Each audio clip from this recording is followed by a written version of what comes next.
கிறிஸ்துவுக்குள் மிகவும் பிரியமான சகோதர யாவருக்கும் யெஷுவா கிறிஸ்துக்குள்ளான அன்பான வாழ்த்துக்களை தெரிவித்துக் கொள்கிறேன். நாம் கடந்த 2 வகுப்புகளாக பரம அழைப்பின் முடிவை குறித்த காரியங்களை பார்த்து கொண்டிருக்கிறோம், தியானித்து கொண்டிருக்கிறோம். அதன் தொடர்ச்சியாக இப்போது அந்த காரியங்களை குறித்து நாம பார்க்க இருக்கிறோம். பரம அழைப்பு எப்போது முடிவுக்கு வரும்? இது பாகம் 3 இல்லையா? நாம ஏற்கனவே பார்த்தோம். தேவன் கர்த்தராகிய ஆண்டவர் தீர்க்கதரிசிகளாக தம்முடைய ஊழியக்காரருக்கு தமது ரகசியத்தை வெளிப்படுத்தாமல் ஒரு காரியத்தையும் செய்ய மாட்டார். அப்ப கர்த்தருடைய ரகசியம் அவருடைய பயந்தவர்களுக்கு இருக்கிறது அப்படிங்கிற காரியங்களை குறித்து நாம் முதல் வகுப்பிலே பார்த்தோம். நிச்சயம் அப்ப பரமழைப்பு எப்போது ஆரம்பிக்குது, எப்போது முடிவுறுகிறது அப்படிங்கிற அந்த காரியங்களை குறித்து வெளிப்படுத்தாமல் இருக்க மாட்டார். தம்முடைய பிள்ளைகளுக்கு வெளிப்படுத்தாமல் இருக்க மாட்டார். தேவனுடைய அப்படின்னு சொல்லிய காரியங்களை நாம பார்த்தோம்.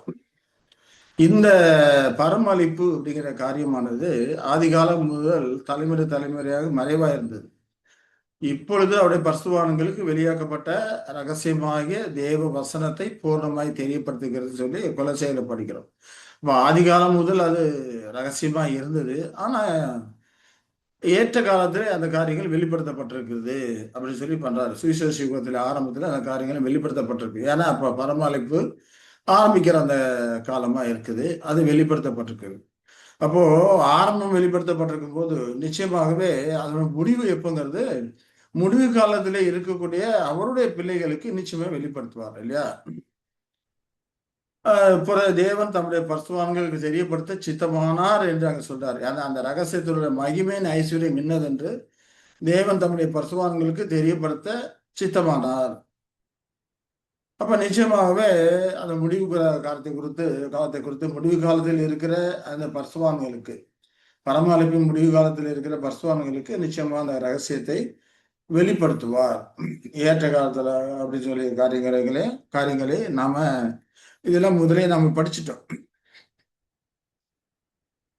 இந்த ரகசியம் பெரியது. கிறிஸ்துவ மனவாட்டி சபைக்கு உள்ள அந்த ரகசியம் பெரியது என்று எபேசியர் 5:32 பார்த்து படிக்கிறோம். அப்ப இந்த ரகசியம் எப்ப நிறைவேறும்? ரகசியமாக அந்த பரமளிப்புக்கான காரியம் எப்ப நிறைவேறும் அப்படிங்கிறது தான் நம்ம பாடத்துடைய நோக்கமா இருக்கிறது. அது வெளிப்படுத்தலாம் சொல்லும்போது 7ஆம் தூதனுடைய சத்தத்தின் நாட்களிலே அவன் எக்காலம் ஊதப் போகிற போது தேவ ரகசியம் நிறைவேறும் அப்படிங்கிற காரியங்களை குறித்து நாம படிச்சோம் இல்லைங்களா? அப்போ 7ஆவதுடைய எக்கால சத்தத்தின் நாட்கள்ல இந்த காரியம் நிறைவேறும். அப்ப 7ஆவதுடைய எக்கால சத்தம் எப்போ? லவோதிக்கேயா சபையின் காலகட்டத்துல. ஒவ்வொரு காலகட்டத்திலும் எபேசு சபை, சிவனா சபை, பெர்கமு சபை, தியத்தீரா சபை, சர்தை சபை, பிலதெல்பியா சபை, லவோதிக்கேயா. இதான் 7ஆவது தூதனுடைய எக்கால சத்தம் அந்த நாட்கள்ல அது நிறைவேறும் அப்படிங்கிறத அங்க வேத வசனங்கள் சொல்லுகிறதை நாம படிக்கிறோம். யோவான் சொல்றதை நாம பார்க்கிறோம் இல்லைங்களா? சரி, இதெல்லாம் நம்ம அதுக்கான விளக்கங்களையும் நம்ம ஏற்கனவே பார்த்துருக்கிறோம். ஆனா பார்த்ததை ஞாபகப்படுத்திக் கொள்வதற்காக தான் இந்த காரியங்கள் இப்பொழுது சொல்லப்படுகிறது. அப்ப வாசற்படியில வந்து தட்டுகிறேன்னு ஒருவன் என் சத்தத்தை கேட்டு கதவை திறந்தால் அவனிடத்தில் நான் பிரவேசித்து அவனுடைய போஜனம் பண்ணுவேன், அவனோட என்னுடைய போஜனம் பண்ணுவோம் அப்படிங்கிறப்ப 7ஆம் தூதனுடைய எக்கால சத்தமாக ஆண்டவராக யெஷுவா கிறிஸ்து தான் 7ஆம் தூதனுடைய எக்கால சத்தமா இருக்கிறார். அவர் கொடுக்கிற செய்தி 2ஆம் வருகையில வந்திருக்கும் காலத்துல அவர் கொடுக்கிற செய்தி வாசற்படியில வந்து கதவை தட்டுறார். அப்ப யார் அந்த காலகட்டத்திலே 7ஆம் தூதனுடைய எக்கால சத்தம் நடக்கக்கூடிய காலகட்டத்திலே யெஷுவா கிறிஸ்து 2ஆம் வருகையில வந்திருக்கிற காலகட்டத்திலே யார் சத்தியத்தை விழிப்புடன் இருந்து ஆராய்ச்சி பண்ணி கொண்டிருக்கிறார்களோ, தீர்க்க தரிசனங்களை ஆராய்ந்து கொண்டிருக்கிறார்களோ, விழிப்புடன் இருக்கிறாரோ அவர்களுக்கு இந்த கதவை தட்டுற சத்தம் கேட்கும். அப்ப அவர்களுக்கு தம்முடைய வருகைக்கு வந்திருக்கிறதுல காரியங்களை வெளிப்படுத்துவாரு. அப்படி வெளிப்படுத்தும் போது இன்னும் மேற்கொண்டு சத்திய காரியங்களை வெளிப்படுத்துவார். அவனும் என்னிடத்தில் நான் அவனிடத்தில் பிரவேசித்து அவனுடைய போஜனம் பண்ணுவேன் அப்படிங்கிறார். இப்ப சத்திய ஆகாரத்தை கொடுப்பேன், அவனும் என்னோட போஜனம் பண்ணுவான் என்று அங்க சொல்லுகிறதை நாம அறிந்து கொள்கிறோம். அப்ப இந்த காலகட்டத்திலே அந்த 2ஆம் வந்து காலகட்டத்திலே யெஷுவா 2ஆம் வருகை காரியங்கள், அந்த 2ஆம் வந்திருத்தலுக்கான அந்த நோக்கங்கள், இந்த காரியங்கள் எல்லாம் அப்ப பாஸ்டர் ரசல் அவர்கள் தான் அந்த காலகட்டத்தில் வெளிப்படுத்தினார். அப்ப அவர் தான் 7ஆம் தூதனாக இருக்கணும். 7ஆம் தூதனுடைய எக்கால சத்தத்தை கொடுக்கக்கூடியவராக அவர் தான் இருந்தார்னு சொல்லி நடந்த நிகழ்வுகளை கொண்டு நாம ஊர்ஜிதம் பண்ணிக் கொள்கிறோம். இப்போ அவர் தான் இதோ மணவாளன் அப்படிங்கிற காரியங்கள்லாம் வெளிப்படுத்த ஆரம்பிச்சாரு. அப்ப நாம இதுல பாக்குறது என்னன்னா, அந்த சத்தத்தின் நாட்களிலே இந்த ரகசியம் நிறைவேறும். பரமளிப்புக்கான அந்த காரியங்கள் எல்லாம் நிறைவேறும் அப்படிங்கிறத நம்ம புரிந்து கொள்ளுகிறோம். அப்போ அந்த காலங்கள்லாம் அறுவடையின் காலமா இருக்குது அப்படிங்கிறதெல்லாம் நம்ம புரிந்து கொள்கிறோம் இல்லைங்களா? சரி. அப்ப இந்த காரியங்களை எல்லாம் நம்ம பார்த்தோம். இந்த இணை காலங்கள் குறித்த காரியங்களை பார்த்தோம். ஆகையினால் மறுபடியும் அந்த விளக்கங்களுக்கு நாம போக வேண்டிய அவசியம் இல்லை என்று நான் கருதுகிறேன். இப்போ 7ஆம் தூதனுடைய எக்கால சத்தத்துக்கான காலகட்டத்தில் அந்த ரகசியம் நிறைவேறி இருக்கிறது. பரமளிப்புக்கான அந்த ஓட்டம் முடிவடைந்திருக்கிறது அப்படிங்கிறதுக்கான நிரூபணமாக, முதலாவது நிரூபணமாக நாம எசாயா தீர்க்க தரிசனத்துல பார்த்தோம். எசாயா 66ல 7ல பார்க்கும்போது, பிரசவ வேதனை படும் முன் பெற்றால், கர்ப்ப வேதனை வரும் முன் ஆண் பிள்ளை பெற்றால், இப்படிப்பட்டதை கேள்விப்பட்டது யார்? இப்படிப்பட்டவைகளை கண்டது யார்? ஒரு தேசத்துக்கு ஒரே நாளில் பிள்ளை பேரு வருமோ? ஒரு ஜாதி ஒருமிக்க பிறக்குமோ? சியோனோவெனில் ஒருமிக்க வேதனைப்பட்டும் தன் குமாரை பெற்றும் இருக்கிறது அப்படிங்கிற காரியங்களை குறித்து நாம கடந்த வகுப்பிலே பார்த்தோம். அப்ப பிரசவ வேதனை வர்றதுக்கு முன்னமே பிள்ளை பேர் நடந்துருச்சு. பிள்ளை பேர் நடந்ததுக்கு அப்புறம் தான் பிரசவ வேதனை வருது. அப்ப இந்த பிரசவ வேதனைங்கிறது மகாபுத்திரத்தை குறிக்கக்கூடியதா இருக்கிறது. ஆண் பிள்ளை பெற்ற அந்த காரியங்கிறது கிறிஸ்து வகுப்பார். அந்த கிறிஸ்து வகுப்பாரை பெற்றெடுக்கிற கிறிஸ்து வகுப்பார் தான் பரம அழைப்பு. பரம அழைப்பிலே பங்குள்ளவர்கள் கிறிஸ்துவும் மனவாட்டி வகுப்பார் இல்லைங்களா? அப்ப இந்த ஆண் பிள்ளை கிறிஸ்துவோடு கூட சுதந்திரராகக்கூடிய அந்த ஆண் பிள்ளைகளை பெற்றெடுக்கிற அந்த காரியம் மகா உபத்திரவமாகி அந்த கர்ப்பவேதனை வருவதற்கு முன்னமே பெற்றெடுக்குது. யார் பெற்றெடுக்கிறது? சியோன் இல்லையா? சியோனவெனில் ஒருமிக்க வேதனைப்பட்டு தம் குமாரை பெற்றும் இருக்கிறது. அப்ப இந்த சியோன் அப்படிங்கிறது பெயர் சபையை குறிக்கக்கூடியதா இருக்கு. பாபிலோனை குறிக்கக்கூடியதா இருக்கிறது. அந்த பெயர் சபையில இருந்தா பரிசுத்தவான்கள் வர்றாங்க. கர்த்தருடைய அழைப்பை கேட்டு தீர்க்கதரிசிகளை ஆராய்ந்து பார்த்து கொண்டு இருக்கும்போது கர்த்தருடைய அழைப்பை கேட்டு அதிலிருந்து வெளியே வர்றாங்க. அப்ப ரோமர் 11:26 வரக்கூடிய அந்த இந்த சியோன் பார்க்கும்போது இது பரம சியோன். இந்த பரம சியோன்ல இருந்து தான் இஸ்ரவேலர்கள் அவர்கள் மூலமா ரட்சிக்கப்படுவார்கள். அவபக்தி யாக்கோபு பற்றி விளக்குவார் அப்படிங்கிறார். அப்ப பெயரளவான சியோன் இந்த பரம சியோன் ஆகிய அந்த பரிசுத்தவான்களை பெற்றெடுக்கிறது. ஆண் பிள்ளை பெற்றெடுக்கிறது. அந்த பெற்றெடுக்கிறது மகா உபத்திரத்துக்கு முன்பு.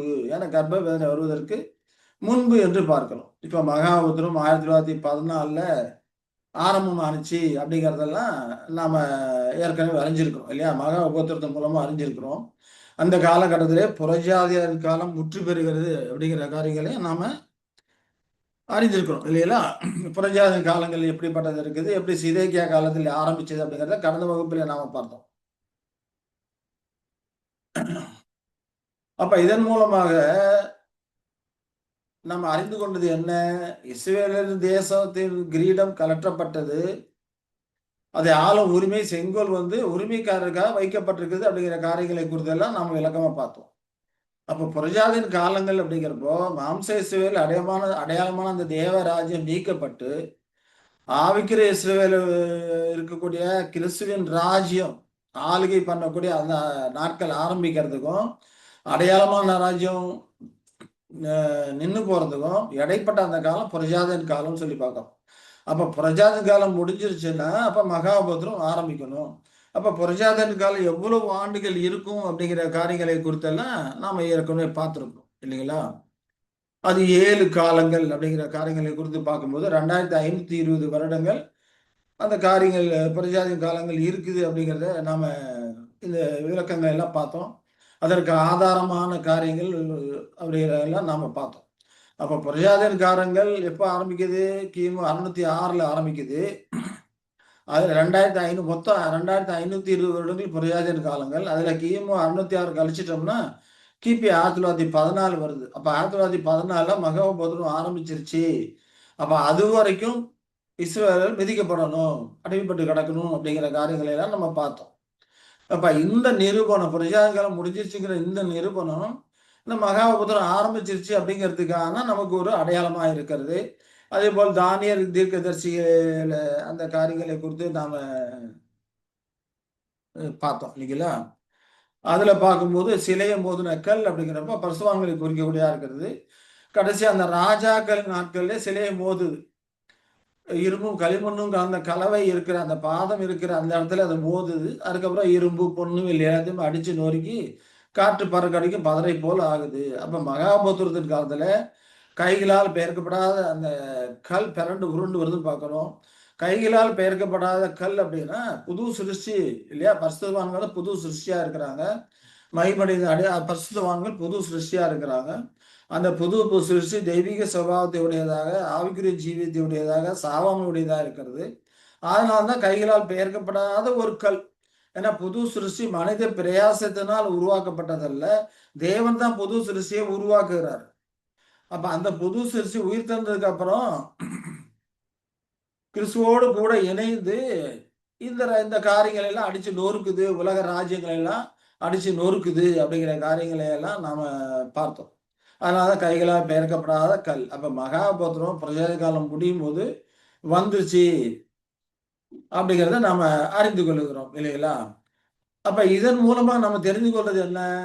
பரமல் மகாபத்திரம் ஆரம்பிக்கிறதுக்கு முன்பு இல்லைங்களா? பிரசவ வேதனை வருவதற்கு முன்பு பரமழைப்புக்கான அந்த காரியம் முற்று பெற்றிருக்க வேண்டும் அப்படிங்கிற காரியங்களை இதன் மூலம் நாம அறிந்து கொண்டோம். அது கடந்த வாரத்துல இந்த காரியங்களை எல்லாம் நம்ம பார்த்தோம். இது முதலாவது ஊர்ஜிதமாக பரமழைப்பு முடிஞ்சிருச்சு. புது சிருஷ்டிக்கான அழைப்பு முடிஞ்சு போச்சு. அப்ப அதுல இனி புது சிருஷ்டியா யாரும் ஜென்மிக்கப்பட மாட்டாங்க அப்படிங்கிறத இதன் மூலமாக நாம் அறிந்து கொண்டோம். ரெண்டாவது பரமழைப்பு முடிச்சிருச்சுங்கிறதுக்கு நிரூபணமா நாம என்ன பார்த்தோம் அப்படின்னா முத்திரை போட்டு தீர்றது இல்லையா? வெளிப்படுத்துறாகவும் 7ஆம் அதிகாரத்துல நம்ம பார்த்தோம். முத்திரை போட்டு தீருது. 7ல 1லேருந்து 3 வரைக்கும் பார்த்தோம்னா பூமியின் 4 திசைகளிலும் 4 தூதர்கள் நின்று பூமியின் மேலாவது சமுத்திரத்தின் மேலாவது ஒரு மரத்தின் மேலாவது காற்று அடியாதபடிக்கு பூமியின் 4 காற்றுகளை பிடித்திருக்க கண்டேன் அப்படின்னு சொல்லி நம்ம பார்த்தோம்.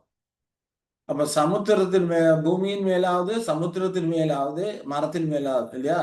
இப்ப 4 தூதர்கள் காற்றுகளை பிடித்திருக்க கண்டேன் அப்படிங்கிறப்ப இந்த 4 தூதர்கள் அப்படிங்கிறப்போ பூமியில இருக்கக்கூடிய 4 வகுப்பாரை குறிக்கக்கூடியதா இருக்கிறது. இந்த 4 வகுப்பாரை இயக்கி கொண்டிருக்கிறது சாத்தான விழுந்து போன தூதர்கள்.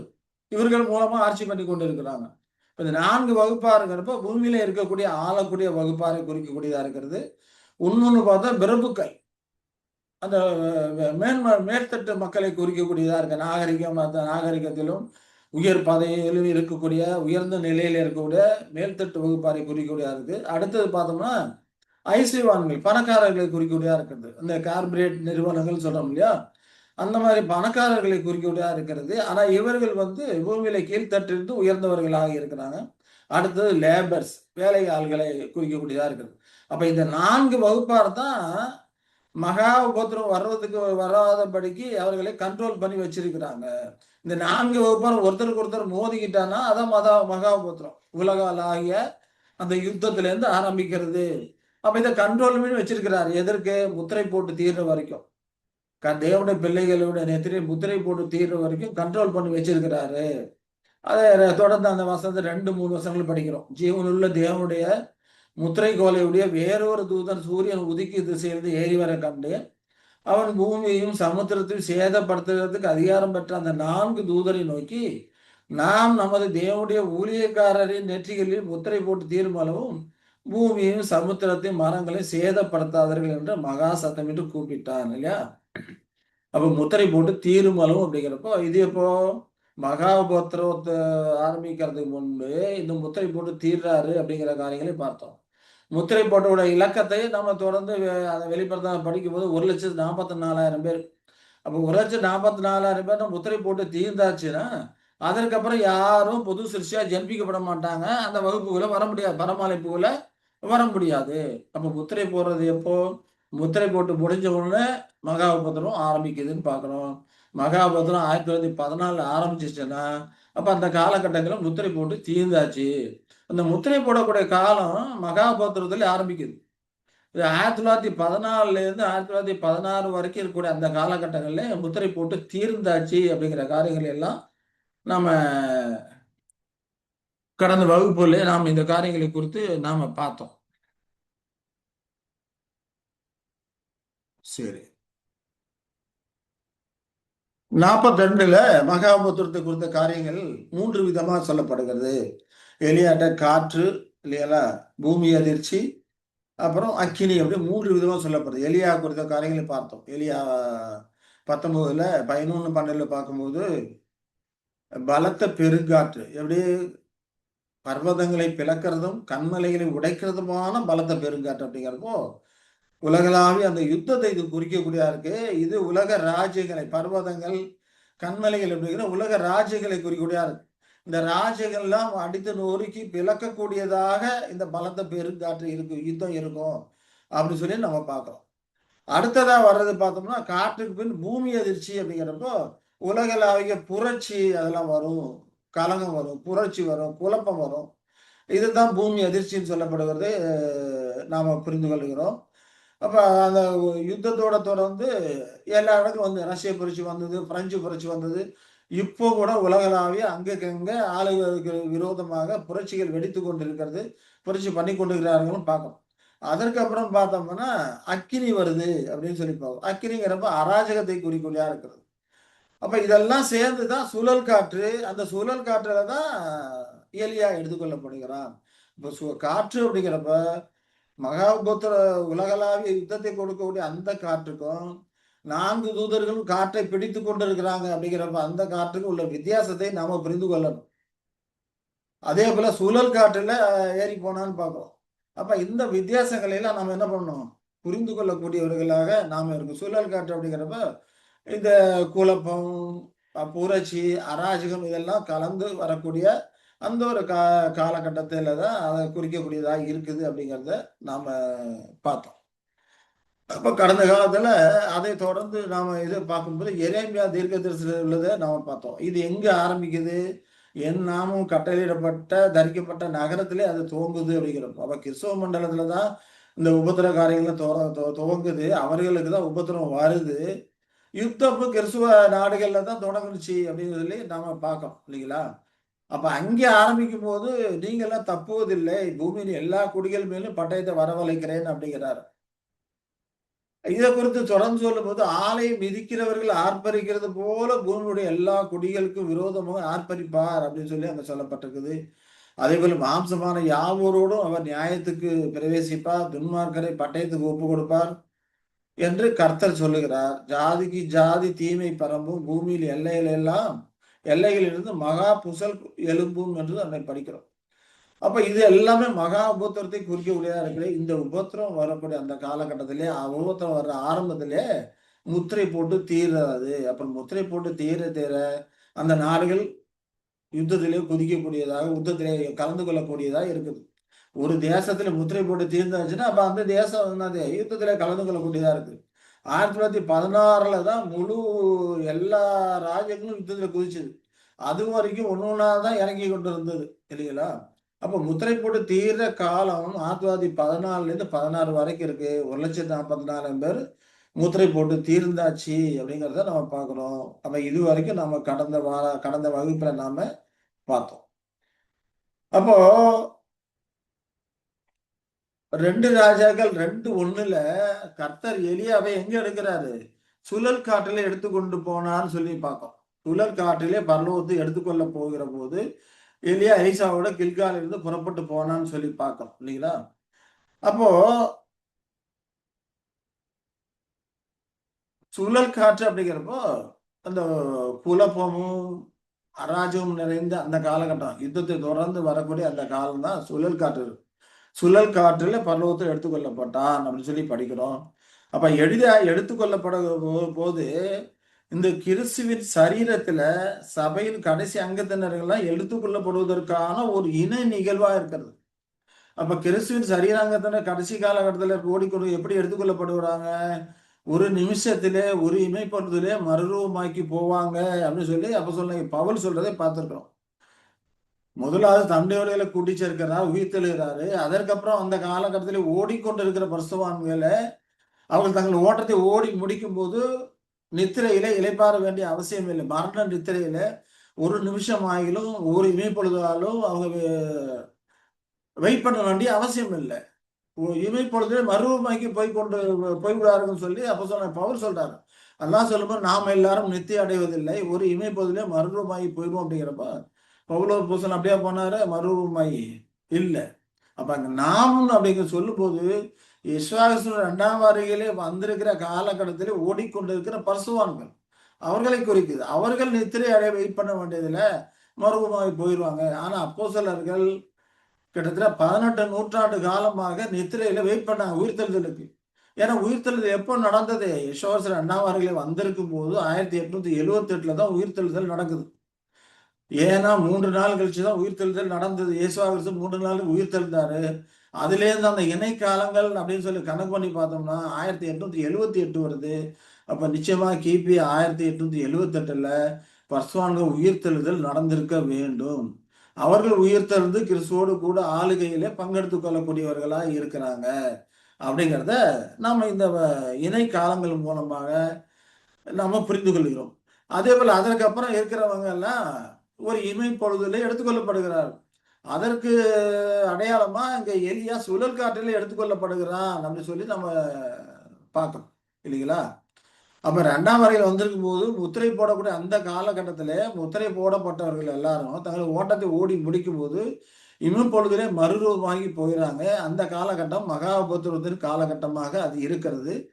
1917லேருந்து 16 வரைக்கும் இருக்கக்கூடிய அந்த காலங்களாக அது இருக்கிறதுன்னு சொல்லி பார்க்குறோம். முத்திரை போடுறது அது இருக்கிறது. 1914லேருந்து 16 வரைக்கும் இருக்கக்கூடிய காலம் முத்திரை போடுறாங்க. அப்ப எலியா மாம்சத்தில் இருக்கக்கூடிய உண்மையான சபைக்கு ஒரு அடையாளமாக, நிழல் அடையாளமா இருக்கிறார் அப்படிங்கிற காரியங்கள் எல்லாம் நாம ஏற்கனவே பார்த்திருக்கிறோம். யோவான் ஸ்நானனும் மாம்சத்தில் யெசுவாவுக்கு முன்னோடியாக இருந்ததுனால, அந்த எலியாவுக்கு கூடுதலான ஒரு நிழல் அடையாளமாக எலியா வகுப்பாருக்கு கூடுதலான ஒரு நிழல் அடையாளமாக அவன் இருக்கிறான். ஏன்னா வர இருக்கிறவன் எலியா இவன் தான் என்று அங்கே சொல்லப்படுறது நாம படிக்கிறோம்.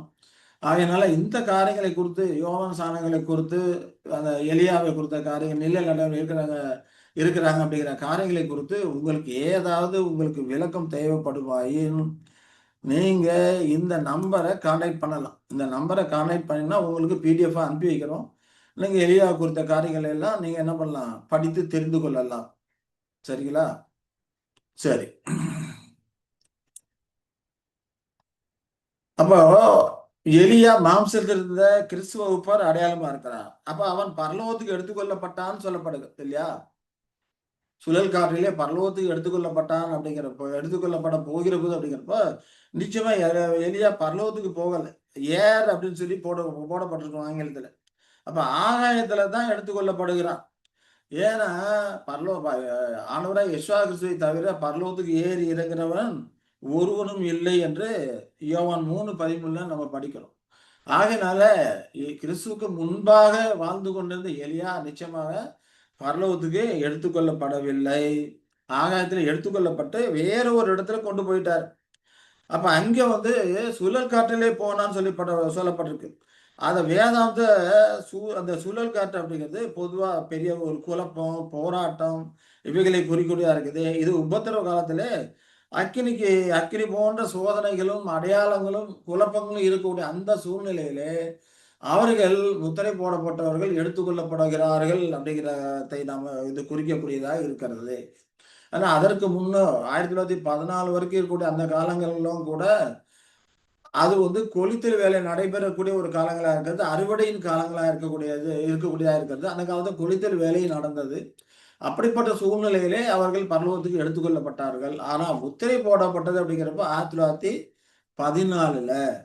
அப்ப 1914ல முத்திரை போடக்கூடிய அந்த காலங்களிலும் கூட குழப்பங்களும் புரட்சிகளும் இருக்கக்கூடிய காலமா இருந்தது. அந்த காலகட்டத்திலே அவர்கள் எடுத்துக்கொள்ளப்பட்டார்கள் அப்படின்னு சொல்லி நாம இந்த காரியங்கள் நமக்கு இசைவு இணக்கமா இருக்கிறது. அப்படி அக்கினி போன்ற சோதனைகளும் உபத்திரவங்களும் அவர்களுக்கு அந்த காலகட்டத்தில் இருந்தது.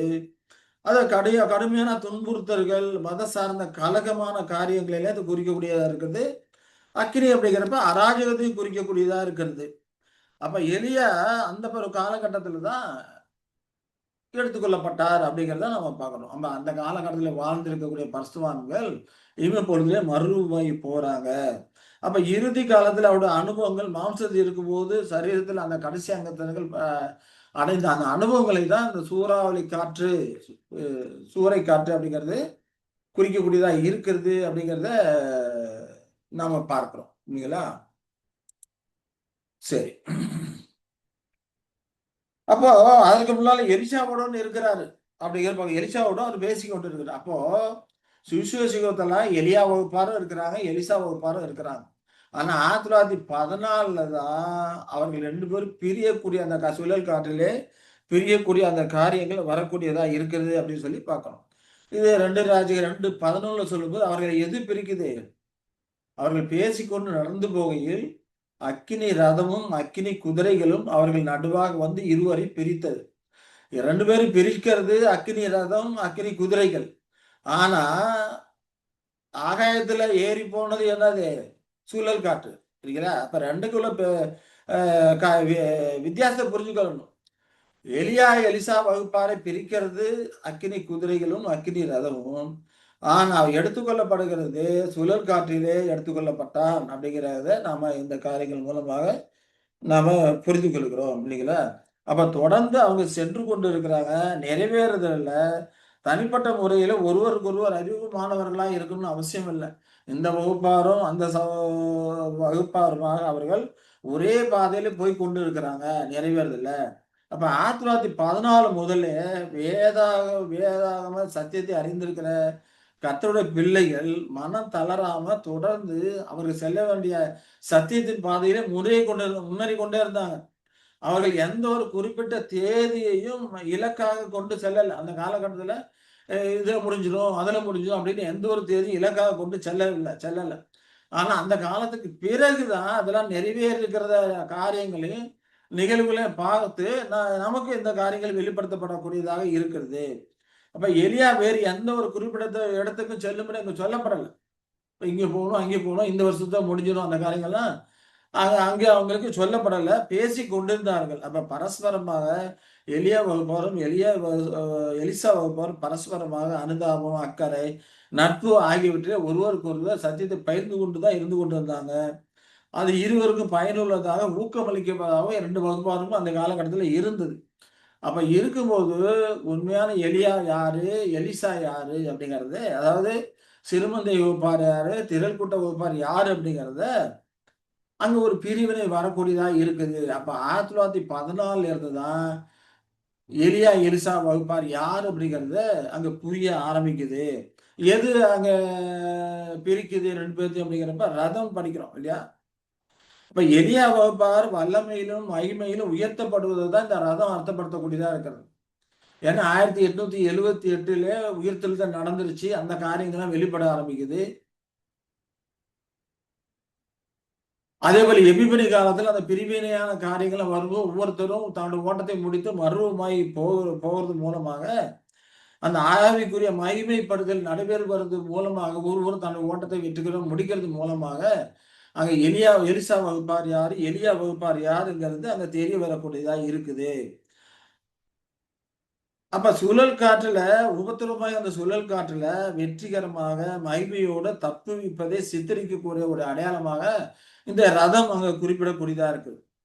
அப்ப மரணத்திலிருந்து தேவனுடைய வல்லமையினால வெற்றியின் ரதங்களினால கிடைக்கக்கூடிய உண்மையான விடுதலையை அது அங்க அவர்களுக்கு அர்த்தப்படுத்தக்கூடியதா இருக்கிறது. அதனால அக்கினி ரதம் அப்படிங்கிறப்போ அந்த கடைசி காலத்திலே இருக்கக்கூடிய அந்த உறுப்பினர்கள் பரிசுத்தவான்கள் மிகவும் கடினமான சூழ்நிலைகள்ல அக்கினி சோதனைகள்ல துன்புறுத்தல்கள்ல வன்முறைகள் மத்தியிலே அவர்கள் பிரிக்கப்படுவார்கள் அப்படிங்கிறத அதை சுட்டி காட்டக்கூடியதா இருக்கிறது. அதனாலதான் அக்கினி ரதம் என்று சொல்லப்படுகிறது.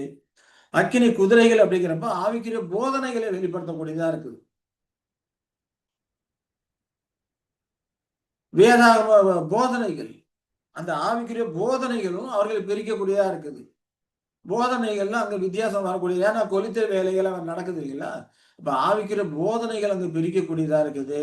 அப்ப அக்கினி ரதம், அக்கினி அந்த குதிரைகள் பிரிக்குது. அவருடைய இருவரையுமே பிரித்தது. எலியா மற்றும் எலிசா வகுப்பாரை 2ஆக பிரித்தது. 2 வகுப்பாராக பிரிக்குதுன்னு சொல்லி பார்க்கிறோம். அதற்கு முன்னால எல்லாரும் ஒரே வகுப்பார தான் கருத்திலே கொண்டிருந்தாங்க. ஆனா இந்த காலகட்டத்துல 2 வகுப்பார் இருக்கிறாங்க அப்படிங்கிறது தெரிய வரக்கூடியதா இருக்கு. அது சிறுமுந்தை, திரள் கூட்டம் அப்படிங்கிறது 2 வகுப்பார பிரியிறாங்க. இதுல எலியா மட்டும்தான் சுழல் காற்றிலே எடுத்துக்கொள்ளப்பட்டார். எலிசா எடுத்துக்கொள்ளப்படல. அவர்கள் பூமியில தான் இருந்தாங்க அப்படின்னு சொல்லி பார்க்கிறோம் இல்லையா? இப்ப மாம்சத்திலே கூட சபையின் பயணம் இதுல என்ன தெரியுது? அந்த காலகட்டத்திலே மாம்சத்தில் இருக்கக்கூடிய அந்த சபை வகுப்போட அந்த பயணம் எதிர்பாராத விதமாக முடிவுக்கு வரக்கூடியதாக இருக்கும். அதனால தான் எலியா அந்த சுழல் காற்றிலே ஏறி போனாரு. அதேபோல இந்த யுகத்தின் முடிவுல பரிசுத்தவான்கள் தங்கள் ஓட்டத்தை ஓடி முடிக்கும்போது இமைப்பொழுதே மறுரூபமாய் கிறிஸ்துவோடு கூட சேரக்கூடியவர்களாக அவர்கள் இருக்கிறாங்க. இந்த மாற்றத்தின் ஒரு தரிசனமாக தான் சுழல் காற்றிலே ஏறி போகக்கூடிய அந்த காரியம் இருந்ததாக நாம புரிந்து கொள்கிறோம். சரி. அப்போ பிரிவினை அப்படிங்கிறப்போ அப்ப ஆனா எலியா எடுத்துக்கொள்ளப்படுகிறது ரதங்களினால, குதிரைகளினாலும் அல்ல. அது சூறாவளியிலே எடுத்துக்கொள்ளப்படுகிறாரு அப்படிங்கிறத பார்க்கிறோம் இல்லையா? அப்ப அப்படிப்பட்ட அனுபவத்துக்கு பின்பு அவர் ஆகாயத்தில் எடுத்துக்கொள்ளப்பட்டார்ன்னா, அப்ப நிச்சயமா அவர் வேறு எங்காவது கொண்டு போய் வைத்திருப்பார். அப்ப அவருடைய காலம் அது முடியும்போது, எப்படி மோசேயை தேவன் அடக்கம் பண்ணாரோ, அதுபோல இவரையும் அடக்கம் பண்ணியிருப்பாரு. மறைக்கப்பட்டு அடக்கம் செய்யப்பட்டிருப்பாரு அப்படிங்கிறத நம்ம புரிந்து கொள்ளலாம். இல்லைங்களா? அப்போ 1 ராஜாக்கள் 11, 12ல சொல்லப்பட்ட 19ஆம் அதிகாரம் 11, 12ல சொல்லப்பட்டிருக்கிற அந்த காற்று, பூமி அதிர்ச்சி, உலக போர் இது எல்லாமே பார்த்தோம்னா, உலக யுத்தத்துக்கும், உலகளாவிய அந்த புரட்சிக்கும் அடையாளமா இருக்கிறது. அக்கினி அப்படிங்கிறப்போ அராஜகமான காரியங்களுக்கு அடையாளமா இருக்கிறது அப்படின்னு சொல்லி நம்ம பார்க்கிறோம் இல்லையா? அப்ப கிறிஸ்தவ உலகத்திலே ஒவ்வொரு நாடும் 1916ஆம் ஆண்டு முடிவதற்குள்ளாக எல்லாருமே உலக போர்ல நேரடியாகவோ அல்லது மறைமுகமோ ஈடுபட்டது அப்படிங்கிறத நாம பார்க்கிறோம். எல்லா நாடுகளும் மோஸ்ட்லி நேரடியா ஈடுபட்டது. சில நாடுகள் மற்ற நாடுகள் சப்போர்ட் பண்ணது மூலமா அதுல ஏற்படக்கூடிய உபத்திரவம், துன்பத்துக்கெல்லாம் அது ஆளானது அப்படிங்கிறத நம்ம பார்க்கிறோம். அப்ப இந்த காலகட்டத்தில தேர்ந்தெடுக்கப்பட்ட அந்த சபை வகுப்பார் எல்லாரும் என்னவா இருக்கிறாங்க? முத்திரை போட்டு தீர்ந்தாச்சு. நம்ம இந்த பாயிண்ட்க்கு தான் இப்ப வர்றோம். இந்த காரியம்லாம். மகா உத்தரவு எப்படி ஆரம்பிக்குது? அதுல எப்படி 2 வகுப்பா பிரியிறாங்க? எதனால பிரியிறாங்க? எப்படியெல்லாம் பிரியிறாங்க? அப்படிங்கிற காரியங்கள்லாம் பார்க்கும்போது, அப்ப அந்த காலகட்டத்திலே 1,44,000 பேர் நெற்றியில முத்திரை போட்டு தீர்ந்தாச்சு. ஏற்கனவே உயிர்த்தெழுந்து போயிட்டாங்க. அப்போது உயிரோடு இருக்கிறவர்கள், உயிரோடு ஓடிக்கொண்டிருக்க அந்த காலகட்டத்தில உயிரோடு ஓடிக்கொண்டிருக்கிற பரிசுத்தவான்களுக்கு அந்த காலத்துக்குரிய சத்தியம் கொடுக்கப்பட்டு அதுதான் முத்திரையா இருக்குது. கொடுக்கப்பட்ட அந்த சத்தியமானது உலகத்திலிருந்தும், பாபிலோனிலிருந்தும் அவரை வெளியே கொண்டு வருது. அதனால தான் அவளுடைய வாதைகளில் அகப்படாதபடிக்கு, அவளுக்கு நேரிடும் உபத்திரவத்தில் அகப்படாதபடிக்கு அவளை விட்டு வெளியே வாருங்கள் என்று அந்த அழைப்பு கொடுக்கக்கூடியதா இருக்கு. இந்த அழைப்பு எல்லாமே முத்திரையிடக்கூடிய ஒரு சத்தியமாக இருக்குது அப்படிங்கிறத நாம் அந்த காலங்களிலே நாம புரிந்து கொள்கிறோம். அப்ப இந்த காலங்கள பார்த்தோம். 1ஆம் வருகை, 2ஆம் வருகை குறித்த காரியங்கள ஒரு சிம்பிளான ஒரு சார்ட்டா நம்ம அதுல பார்த்தோம்னா, அறுவடை நடக்கக்கூடிய அந்த காலங்களாவும் அது இருக்குது. கிபி 29லேருந்து 69 வரைக்கும் அறுவடை நடக்கிறது. அதுல ஓவர்லாப்பிங் இருக்குது அப்படிங்கிற காரியங்களை நாம நாம புரிந்து கொள்ளணும். ஏன்னா சுவிசேஷ யுகம் ஆரம்பிக்கிறது கிபி 29. ஆனா யூத யுகம் முடிகிறது 33. அங்கே ஒரு ஓவர்லாப்பிங் இருக்குது. அதேபோல இங்கேயும் ஓவர்லாப்பிங் இருக்கும். இல்லைங்களா? மில்லினியர் யுகம் ஆரம்பிக்கிறது 1874. சுவிசேஷ அதுபோல மே இந்த கிபி 33ல கணக்கு பண்ணும்போது 1878 வருது. 69ல கணக்கு பண்ணும்போது 1914 வருது. இப்ப இதெல்லாம் இணை காலங்கள் அப்படின்னு பார்க்கும்போது, இங்க எல்லாமே இசைவு இணக்கமா வரக்கூடியதா இருக்கு. கிபி 69ல எப்படி அவர்களுக்கு மகா உபத்திரம் வந்ததோ, அந்த உபத்திரத்திலிருந்து எப்படி தம்முடைய பிள்ளைகளை அவர்களை பாதுகாத்த வெளியேற்றினாரோ, அதேபோல இந்த காலகட்டத்தில மகா உபத்திரம் வரும்போது தம்முடைய பிள்ளைகளை அவர் பாதுகாக்கிறாரு. அந்த உபத்திரத்தில் அகப்படாதபடிக்கு பாபிலோன் வெளியேற்றுகிறாரு அப்படிங்கிற காரியங்களை எல்லாம் நாம இந்த காரியங்கள் மூலமாக நாம புரிந்து கொள்கிறோம். இல்லைங்களா? சரி. அதே போல தான் இந்த சார்ட்ல நம்ம பார்த்தோம்னாலும் அதே விஷயங்கள இன்னும் விளக்கமாக முழு சார்ட்டும் நமக்கு கொடுக்கப்பட்டிருக்குது அப்படிங்கிறத நாம பார்க்கிறோம். அறுவடை காலம், அதே போல இணைக்காலமா இருக்குது. மில்லினிய யுகத்திலும் அந்த காரியங்கள் எல்லாம் ஓவர்லாப்பிங் ஆகுது அப்படிங்கிற காரியங்கள் எல்லாம் நாம விளக்கமாக நம்ம ஏற்கனவே படிச்சிருக்கிறோம். அதனால இந்த விளக்கத்துக்கு நாம போக வேண்டியதில்லை அப்படின்னு சொல்லி நாம பார்க்கணும். இப்ப நாம மூன்றாவதா இப்ப 2 நிறுவனங்களே பார்த்துட்டோம் இல்லைங்களா? ஒண்ணு உபத்திரவ காலம் வர்றதுக்கு முன்னால ஆண்களே பெற்றெடுக்கிறது. அது அந்த காலம் முடிஞ்சு போச்சு அப்படிங்கிறத நம்ம ஊர்ஜிதமாகுது. அதே போல உபத்திரவ காலம் ஆரம்பிக்கும்போது முத்திரை போட்டு தீர்ந்திருக்கணும் அப்படின்னு சொல்லி நம்ம பார்க்கிறோம். அப்ப அந்த நிரூபணம் மூலம் 1,44,000 பரிசுத்தவான்கள் முடிஞ்சு போச்சு அப்படிங்கிறது நமக்கு இந்த 2 நிரூபணங்கள் நமக்கு நிரூபிக்கக்கூடியதா இருக்குது. இப்ப 3வதா நாம பார்க்க போறது என்னன்னா, அறுவடை காலங்களை குறித்து பார்க்கிறோம். அறுவடை காலங்கள் அப்படிங்கிறது 40 வருடங்களை கொண்ட இணையான ஒரு காலங்களா இருக்கிறது. அது கிபி 29லேருந்து 69 வரைக்கும் இருக்கக்கூடிய காலங்களை குறிக்கிறது. அதேபோல 1874 அதற்கு இணையா பார்க்கும்போது நிறைவு 1874லேருந்து 1914 வரைக்கும் இருக்கக்கூடிய அந்த காலங்களை குறிக்கக்கூடியதாக இருக்குது. 40 ஆண்டுகள் அப்படின்னு சொல்லி பார்க்கணும். அது எப்படிங்க 40 ஆண்டுகள் நீங்க சொல்றீங்க இல்லையா? சிலர் கேள்வி கேட்கிறோம் கேட்குறாங்க. 40 ஆண்டுகள்ங்கிறப்போ அறுவடைனா என்ன? அறுவடை காலங்கள் 40 ஆண்டுகள் ஏன் சொல்றோம்னா, அறுவடைனா என்ன? வளர்ந்த ஒரு இடத்திலிருந்து கதிரை கட் பண்ணி எடுத்து வேற ஒரு இடத்துக்கு கொண்டு போகும் இல்லையா? இது அறுவடை. இதுல மற்ற நிகழ்வுகள்லாம் இருக்கு. அந்த அறுத்த கதிர்களை ஒன்றா கட்டணும், காய வைக்கணும், போர் அடிக்கணும், தூற்றணும், சலிக்கணும், கடைசியா கொண்டு போய் சேர்க்கணும் இல்லையா? இவ்வளவு காரியங்கள் இருக்குது. அதே போல இஸ்ரேல் ஜனங்களை எகிப்து அடையாளப்படுத்தக்கூடிய அந்த உலகத்திலிருந்து அவர்களை பிரித்து எடுக்கிறார். எகிப்திலிருந்து பிரித்து எடுக்கிறார். பிரித்து எடுத்து கானான் தேசத்தை கொண்டு போகக்கூடிய அந்த காலம் வரைக்கும் இருக்கக்கூடிய காலங்கள் எவ்வளவு காலங்கள் அப்படின்னு பார்த்தோம்னா 40 வருடங்கள் இல்லையா? அதை சோதனை காலங்கள் என்றும் சொல்லப்படுகிறது.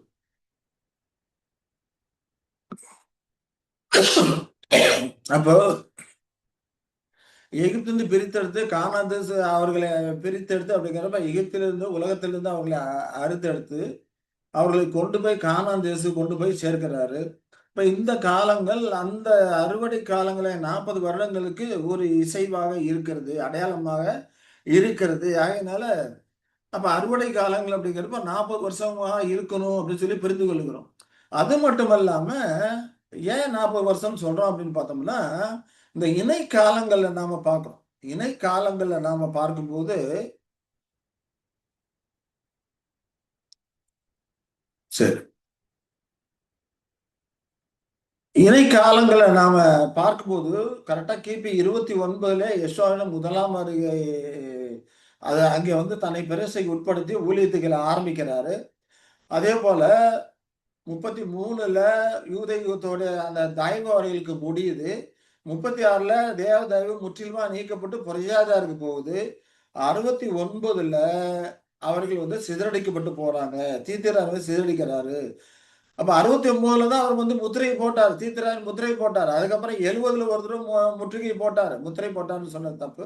முற்றுகை போட்டாரு. 69ல எருசலேம முற்றுகை போட்டு சிதறடிச்சாரு. அப்புறம் 70ல ஒரு தடவ முற்றுகை போட்டு சிதறடிச்சாரு. அப்போ தேவாலயத்துல இடிச்சு போட்டு அந்த காரியங்களும் முடிஞ்சு போச்சு.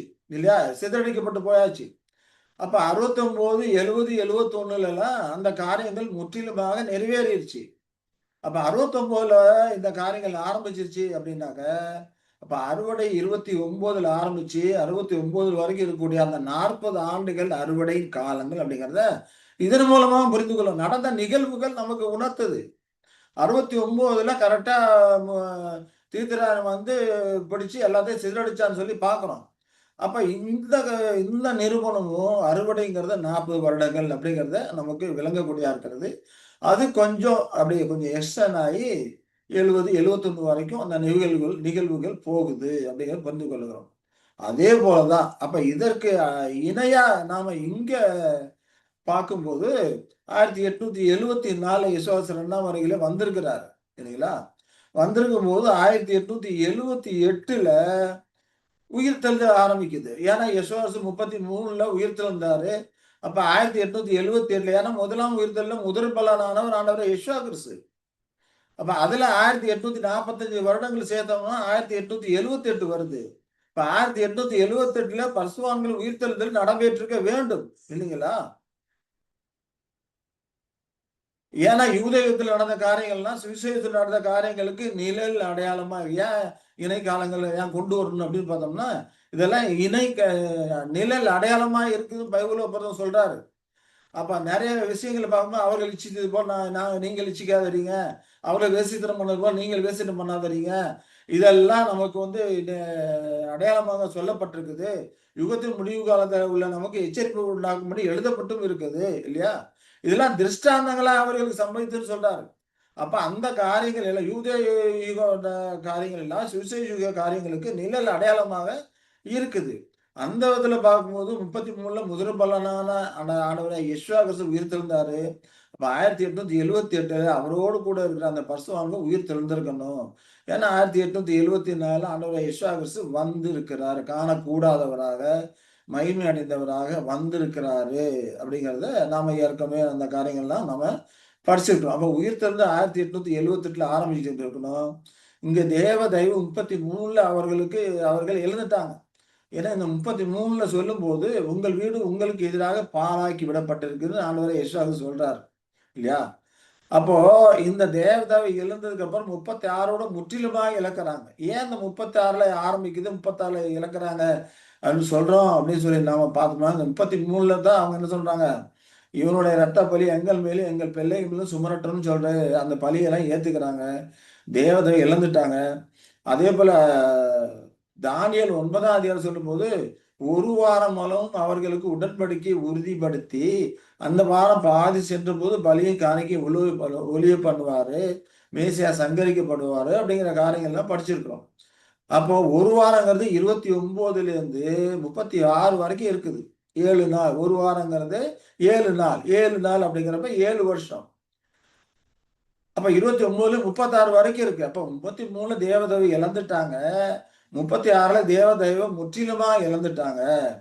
அப்ப 36ல இருந்து பார்த்தோம்னா, அப்ப 36ல புரஜாதியாருக்கு சத்தியம் போகுது. முதல் புரஜாதியான் கொர்நேலியு. இப்ப அதிலேருந்து இந்த 1845 வருடங்கள் வருடங்கள நாம இணை காலங்கள் சொல்லி கொண்டு போனா 1881 வருது. அப்ப 1881ல பொதுவான அழைப்பு முற்று பெற்றிருக்கணும் இல்லைங்களா? அப்போ இந்த காரியங்களை குறித்துலாம் நம்ம ஏற்கனவே கடந்த வகுப்புல நம்ம படிச்சிருக்கிறோம். பொதுவான அழைப்பு முற்று பெற்றிருக்கணும். ஆனால் அதற்கு அப்புறம் அநேகர் ஓடிக்கொண்டிருக்கிறாங்க. தேவனுக்கு பிரதிஷ்டை பண்றாங்க. அந்த பிரதிஷ்டை பண்ண வகுப்பாரை தேவனை வாலிபராய் பார்த்துருவாங்க அப்படிங்கிற ஒரு வகுப்பாளராக அவர பாவிக்கிறாரு அப்படிங்கிற காரியங்கள நம்ம ஏற்கனவே பார்த்துருக்கிறோம். அப்ப 881க்கு அப்புறம் பிரதிஷ்டை பண்றவங்களுக்கு புது சிருஷ்டி கிடையாது. ஆனால் அதுல ஒரு எக்செப்ஷனா என்ன சொல்றாரு? யாராவது தன்னுடைய கிரீடத்தை இழந்தார்களானால் அவர்களுக்கு இந்த காரியம் போகும். இல்லைங்களா? இழக்கிறதுக்கான வாய்ப்பு இருக்கு அப்படிங்கிற வெளிப்படுத்தாமத்துல நம்ம படிச்சோம். அப்ப அந்த காரியங்களை நம்ம ஏற்கனவே படிச்சிருக்கோம். அப்போ இந்த இணைக்காலங்கள் அப்படிங்கிறப்போ இங்க 40 வருஷம் அறுவடை அப்படிங்கிறத நடந்த நிகழ்வுகள் நமக்கு உணர்த்துது. இஸ்ரவேல் ஜனங்களை அறுத்தெடுத்து கானான் தேசம் கொண்டு போனது அப்படிங்கிறப்போ அதுவும் வந்து 40 வருடங்கள் அப்படிங்கிறப்போ அப்ப நிச்சயமாகவே அறுவடைங்கிறது 40 வருடங்கள் அப்படிங்கிறத இதன் மூலமாக நம்ம புரிந்து கொள்கிறோம். அதற்கு இணையாக இந்த இடத்துல 40 வருடங்கள் வரணும் அப்படிங்கிறப்போ அதே மாதிரி 1914 மகாபுத்திரம் ஆரம்பிச்சது அப்படிங்கிறப்போ இந்த நடந்த நிகழ்வுகளும் அறுவடை அப்படின்னா 40 வருடங்கள் அப்படிங்கிறத புரிந்து கொள்கிறோம். அதற்கப்புறம் கட்டுதல், போரடித்தல் அந்த காரியங்கள்லாம் மற்ற ப்ராசஸ் எல்லாம் இருக்குது. அறுத்து எடுக்கிற அந்த காரியங்கள் 40 வருடங்கள் அப்படிங்கிறத நாம புரிந்து கொள்கிறோம். அதற்கப்புறம் விழுகதிர் பொறுக்குதல் அப்படிங்கிற காரியங்கள்லாம் இருக்குது. அறுவடையில் அது ஒரு சாராம்சம் இருக்குது இல்லைங்களா? ஏன்னா இஸ்ரவேல் ஜனங்களுக்கு சொல்லும்போது நீ அறுவடை பண்ணும்போது நீ மறந்து விட்டு போன அந்த கதிரிகளை மறுபடியும் பொறுக்காத. ஒருவேளை ஒரு கட்டை நீ மறந்து வச்சுட்டு போனாலும் கூட அந்த கட்டை எடுக்கிற திரும்ப போகாத. அதை ஏழைகளுக்கும் தரித்திரர்களுக்கும் விட்டு விடு அப்படிங்கிறார். சரிங்களா? அப்படிப்பட்ட காரியங்கள்லாம் கூட அதுக்குள்ள நடக்கும். அதெல்லாம் 1914லேருந்து 16 வரைக்கும் நடக்கக்கூடிய அந்த காரியங்களாக அது இருக்கக்கூடியதா இருக்கிறது. அதை பின்னால வேணா நம்ம கொஞ்சம் படிக்கும் போதெல்லாம் நம்ம படிச்சுக்கலாம். இப்போ நமக்கு தேவை அறுவடை காலம் 40 ஆண்டுகள். இப்ப அறுவடை காலம் 40 ஆண்டுகள் அப்படின்னா இப்ப நிறைவேறுதல வரும்போது அந்த அறுவடை காலம் 1874 1914 வரைக்கும் நடந்திருக்குது அப்படின்னு சொல்லி நம்ம புரிந்து கொள்ளுகிறோம். சரிங்களா? சரி. அடுத்ததா சிலர் என்ன நினைக்கிறாங்கன்னா, இந்த அறுவடை காலத்துல முதல் கோதுமை மணி யாருன்னு பார்த்தோம்னா ஆண்டவராய் இயேசு கிறிஸ்து தான். அது கிபி 29 வாக்குல யெஷுவா முதல் கோதுமை மணியாக அறுவடை செய்யப்பட்டார். தன்னை தேவனுக்கு பிரதிஷ்டை பண்ணாரு. அவர் தான் முதல் கோதுமை மணி அப்படிங்கிறோம். சிலர் என்ன நினைக்கிறாங்கன்னா, பெந்தெகோஸ்தே நாள்ல இருந்து அறுவடை ஆரம்பிக்குது. அதற்கு முன்னால் அறுவடை கிடையாது அப்படின்னு சொல்றாங்க. ஆனா அப்படி கிடையாது. ஏன்னா யெஷுவா கிறிஸ்து முதல் கோதுமை மணிங்கிறப்ப அறுவடை யெஷுவா கிறிஸ்துல இருந்து ஆரம்பிக்குது. இப்ப ஆதாம் எழுது போன சந்ததியிலிருந்து ஒருத்தர் அந்த கோதுமை மணியா வரணும். யெஷுவா கிறிஸ்து கோதுமை மணி கிடையாது. அவர் அறுவடைக்குள்ள வரமாட்டாரு. இப்ப பெந்தெகோஸ்தே நாள்ல இருந்து அறுவடை ஆரம்பிக்கணும் அப்படின்னு சொல்லிட்டு ஒரு சிலர் சொல்றாங்க. ஆனா யெஷுவா கிறிஸ்து தம்மையே ஒரு கோதுமை மணின்னு சொல்றாரு இல்லையா?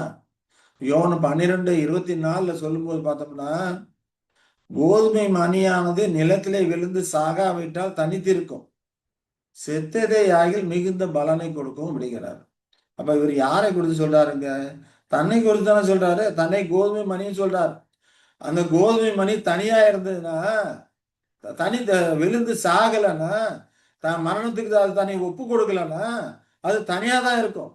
இப்ப யெஷுவா பாவம் செய்யாதவர், பரிசுத்தர். அவர் தம்மை தேவனுக்கென்று ஜீவ பலியாக ஒப்பு கொடுக்கலன்னா, நித்திய காலமாக மனிதனாக ஜீவித்துக் கொண்டே இருக்கலாம். அவர் பாவம் செய்யாதவர் ஜீவித்துக் கொண்டே இருக்கலாம்.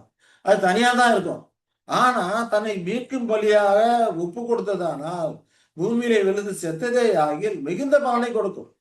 உலக மக்கள் எல்லாருக்கும் மீட்பை கொடுத்து உலக மக்கள் எல்லாருக்கும் நித்திய ஜீவனை கொடுக்கக்கூடியதாக அது மிகுந்த பலனை கொடுக்கக்கூடியதாக இருக்கும்.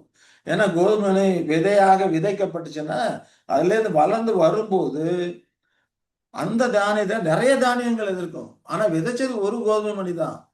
ஆனா விளைச்சல்ல பார்த்தோம்னா நிறைய கோதுமை மணிகள் இருக்கும். அதே போல யெஷுவா கிறிஸ்து தன்னை ஜீவ பலியா ஒப்பு கொடுத்து மரித்ததுனால அநேகரை நிஜீவனுக்குள்ள கொண்டு வரக்கூடியவராக இருக்கிறார். அநேக கோதுமை மணிகளை கொண்டு வரக்கூடியவராக அவர் இருக்கிறாரு. அப்ப முதல் கோதுமை மணி யாரு? ஆண்டவராய் யெஷுவா கிறிஸ்து அப்படிங்கிறத புரிந்து கொள்கிறோம். அதற்கப்புறம் இவரை முதல் கோதுமை மணி அறுவடை செய்யறது யாரு? யாவே தேவன். யாவே தேவன் தான் முதல் அறுவடையாளர். அவர் யெஷுவா கிறிஸ்துவை அறுத்து எடுக்கிறார். முதல் கோதுமை மணியாக ஆக்குறார். ஏன்னா இவர் தன்னை பெருசைக்கு ஒப்பு கொடுக்கும்போது அதை அங்கீகரிக்கிறார் இல்லையா? அப்ப இவரை அறுவடையாளராக அனுப்புறாரு. அப்ப இவர் மூலமாக அதுக்கப்புறம் ஒரு 12 பேரு, அதுக்கப்புறம் ஒரு 70 பேரு, இதெல்லாம் அறுவடை செய்யறதுக்காக அனுப்பப்படுவதற்கு முன்னமே இவர்கள்லாம் அறுவடை செய்யப்பட்டாங்க. அதாவது பெந்தெகோஸ்தே நாளுக்கு முன்னமே இவர்கள் எல்லாரும் அறுவடை செய்யப்பட்டார்கள் அப்படிங்கிறத நாம புரிந்து கொள்ளணும் இல்ல? அப்ப ஒரு முதிர்ந்த கோதுமை மணி அப்படிங்கிறது பூரணமோ அபூரணமோ அல்ல. அறுவடை சத்தியத்திற்கு ஏற்ற குணநலனை உடையவராக இருக்கிறது தான் அது குறிக்குது. ஆண்டவராய் யெஷுவா கிறிஸ்து அறுவடை சத்தியத்துக்கு ஏற்ற குணநலன்கள் உடையவராக இருந்தார். அப்ப இப்படிப்பட்டவராக இயேசு இருந்தாரு. ஆகையினாலே யாவே தேவன் கிபி 29 அவரை அறுவடை செய்தார். அவரையும் அறுவடை வேலை செய்ய அனுப்பினார். அவரை அறுவடை செய்து அவரையும் அறுவடை வேலை செய்ய அனுப்பினார். அப்ப அவருடைய பிரேசியை ஆண்டு தேவன் அங்கீகரித்து அவரை அறுவடை வேலை செய்ய அனுப்பினார் என்று நம்ம பார்க்கிறோம் இல்லைங்களா? அதுக்கப்புறம் 12 பேரு, அதுக்கப்புறம் 70 பேரு இல்லையா? இதெல்லாம் கிபி 30 அறுவடை செய்ய அனுப்பப்படுவதற்கு முன்னமே அவர்கள் அறுவடை செய்திருந்தாங்க. இந்த காரியங்களை குறித்து மத்தேயு 9:9 படிக்கிறோம். என்ன படிக்கிறோம்? மத்தேயு 9:9 படிக்கும்போது வேணா பெருசு பண்ணிக்கலாமா?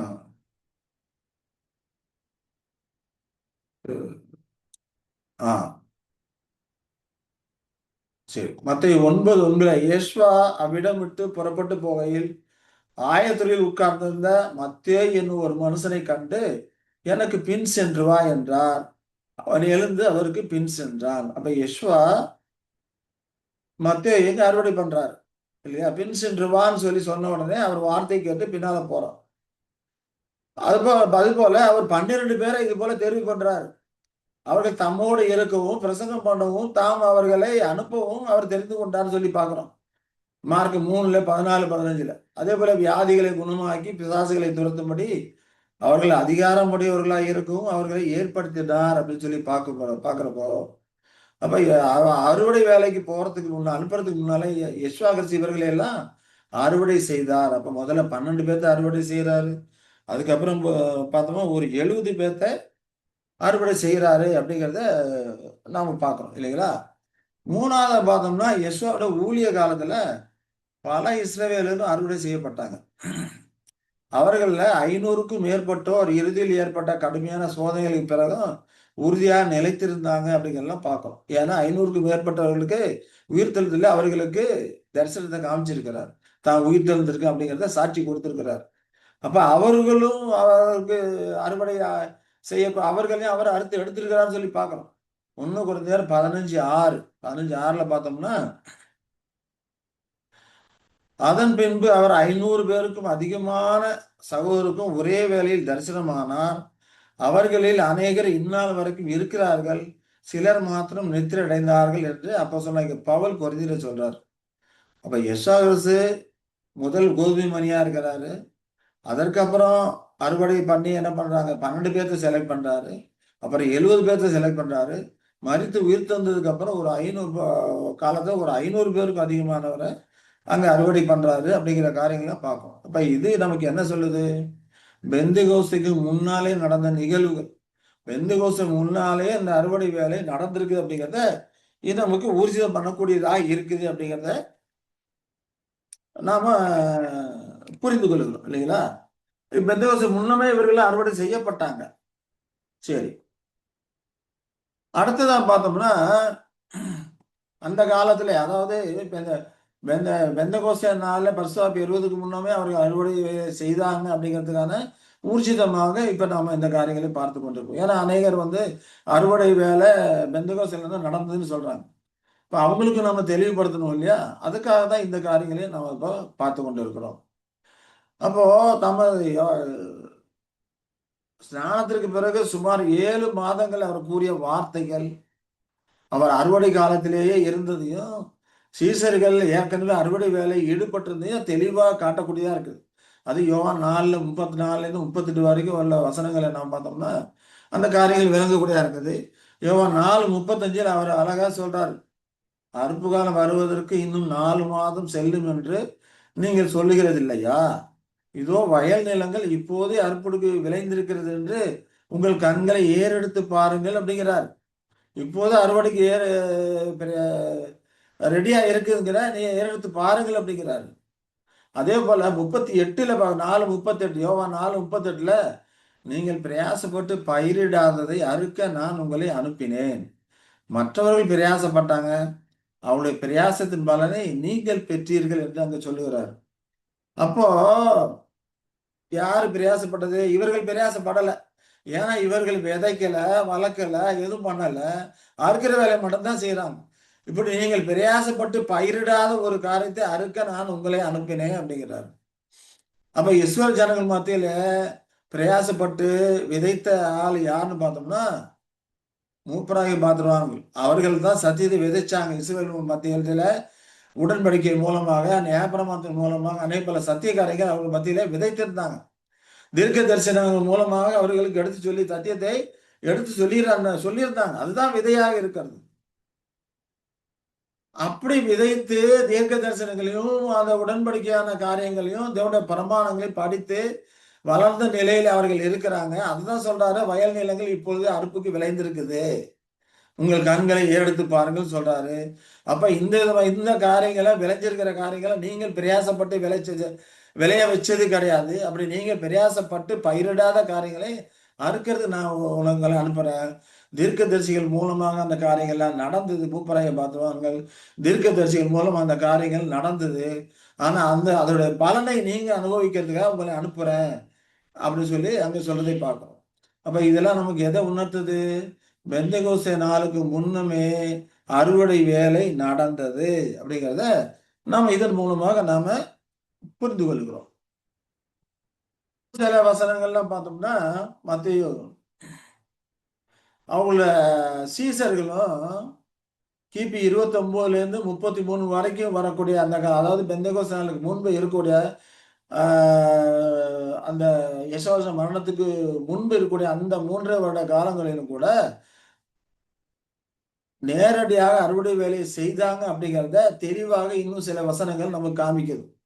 மத்தேயு 9:37, 38 படிச்சோம்னா ஆண்டவர் சீசர்கள் நீங்கி சொல்றாரு, அறுப்பு மிகுதி, வேலையாட்களோ கொஞ்சம். அதனால் அறுப்புக்கு எஜமான் தமது அறுப்புக்கு வேலையாட்களை அனுப்பும்படி அவரை வேண்டிக் கொள்ளுங்கள் அப்படிங்கிறாரு இல்லைங்களா?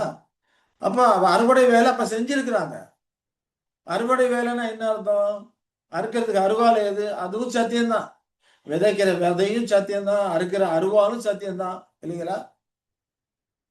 அப்ப அந்த காலகட்டத்தில் அவர் கொடுத்திருக்கிற அந்த சத்தியம் பரமழைப்புக்கு ஆரம்பிக்கிறதுக்குன்னு சொல்லி பரமழைப்புக்கு அவர் கொடுக்கிற அந்த சத்தியம் தான் அறிவாளா இருக்கிறது.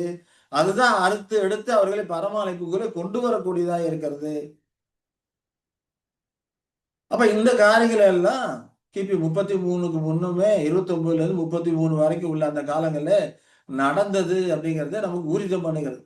லூக்கா 10ல 1, 2 வசனங்கள் சொல்றார். அதற்கப்புறம் கர்த்தர் வேற 70 பேரை நியமித்து தாம் போகும் சகல பட்டணங்களுக்கும் இடங்களுக்கும் அவர்களை தமக்கு முன்னே 2 பேரா அனுப்பினான்னு சொல்லி பார்க்கணும். எதுக்கு? அறுவடை வேலை செய்யறதுக்கு இல்லையா? அப்ப தொடர்ந்து 2ஆம் வசனம் சொல்லும்போது அப்பொழுது அவர் அவர்களை நோக்கி அறுப்பு மிகுதி, வேலையாட்களும் கொஞ்சம் ஆகையால் அறுப்புக்கு எஜமான் தமது அறுப்புக்கு வேலையாட்களை அனுப்பும்படி அவரை வேண்டிக் கொள்ளுங்கள் அப்படிங்கிறார். அப்போ அந்த காலத்துல அறுவடை வேலை நடந்தது அப்படிங்கிறத இதன் மூலமாக நாம புரிந்து கொள்ளுகிறோம் இல்லையா? அப்ப அவர்கள் உழைக்காது அறுப்பதற்கு அவர்களை அனுப்புறாரு. மற்றவர்கள் உழைத்தாங்க, அவர்கள் பிரயாசத்தின் பலனை இவர்கள் அனுபவிக்கிறாங்க இல்லையா? அப்ப இப்ப நாம இந்த வசனங்களும் நமக்கு எதை தெளிவுபடுத்துகிறது? அப்ப அறுவடை வேலை அந்த காலகட்டத்தில் நடந்தது. ஏன்னாக்கா சிலர் பெந்தகோஸ்தே நாள்ல இருந்து அந்த அறுவடை வேலை நடந்ததுன்னு சொல்றாங்க. அது அப்படி கிடையாது. அதற்கு முன்னமும் அறுவடை வேலை நடந்தது அப்படிங்கிறது இது நமக்கு ஊர்ஜிதப்படுத்தக்கூடியதா இருக்கிறது அப்படிங்கிறத நாம புரிந்து கொள்கிறோம். சரிங்களா? சரி. அந்த 3½ வருடம் மட்டுமல்ல, அதற்கு மேலாகவும் நடந்தது இல்லையா? அறுவடை வேலை நடைபெற்று வந்தது. ஏன்னா அந்த இணைய அடிப்படையில நாம பார்க்கிறோம். அதற்கப்புறம் அப்போஸ்தலர்கள் பெந்தகோஸ்தே நாளுக்கு அப்புறம் அந்த வேலையை தொடர்ந்து செய்தார்கள் அப்படின்னு சொல்லி நம்ம பார்க்கிறோம் இல்லைங்களா? அப்ப தொடர்ந்து செய்தது எவ்வளவு காலம்? கிபி 69 வரைக்கும் செஞ்சாங்க. 69க்கு அப்புறம் யூதர்கள் சிதறடிக்கப்பட்டு போட்டதுனால யூதர்கள் மத்தியில அறுவடை வேலை செய்ய முடியாம போச்சு. அப்ப அறுவடை காலங்கள் அப்படிங்கிறது 40 வருடங்கள் அப்படிங்கிறத நாம அதுல புரிந்து கொள்ளுகிறோம். அப்ப அதற்கு இணையா பார்க்கும்போது 1874 ஆண்டவராகிய இயேசு வந்திருக்கிறாரு. 1878 வரைக்கும் கூட அந்த வருடை காலம் நடைபெற்றது அப்படிங்கிறத நமக்கு விளங்க பண்ணக்கூடியதாக நம்ம இருக்கிறது அப்படிங்கிறத நம்ம இந்த காரியங்கள் மூலமா புரிந்து கொள்ளுகிறோம். சரிங்களா? சரி. அதே போல தானியேல் தீர்க்கதரிசியோட காரியங்களை குறித்து பார்க்கும்போது கூட தானியேல் 12:12ல கூறப்பட்டுள்ள அந்த காரியங்கள் பார்த்தோம்னா அவர் என்ன சொல்றாரு? 1335 நாட்கள் காத்திருந்து சேர்க்கிறவன் பாக்கியவான் அப்படின்னு சொல்லி படிக்கிறோம். இப்ப இந்த 1335 நாட்கள் அப்படிங்கிறப்ப 1874 முடியுது. எக்ஸாக்டா சொன்னா அக்டோபர்ல முடியக்கூடியதா இருக்குது அப்படிங்கிறத நம்ம பார்க்கிறோம். அப்ப அந்த நேரத்துல இருந்தும் சத்தியமாகி அந்த அறிவால் சிறுமந்தையை அறுவடை செய்த போது அவர்கள் மிகுந்த ஆவிக்குரிய வெளிச்சத்தையும் ஆறுதலையும் கண்டாங்க. அந்த காலகட்டத்திலே அறுவடை செய்த முதல் ஆள் பார்த்தோம்னா ரசல் அவர்கள் தான், பாஸ்டர் ரசல் அவர்கள் தான். அவர்கள் முதல் அறுவடையாளராக தேர்வு செய்யப்பட்டார். அவர் மூலமா அநேக சத்தியங்கள் வெளியானன, அநேக அறுவடை வேலைகள் நடைபெற்றன அப்படிங்கிறத பார்க்கணும். அதே போல இங்கே பார்த்தோம்னா அப்போஸ்தலருக்கு செலக்ட் பண்ணியிருக்கிறாரு. பெந்தெகோஸ்தே நாளுக்கு அப்புறம் இன்னும் அதிகமான ஆட்களை செலக்ட் பண்ணப்படுறாங்க.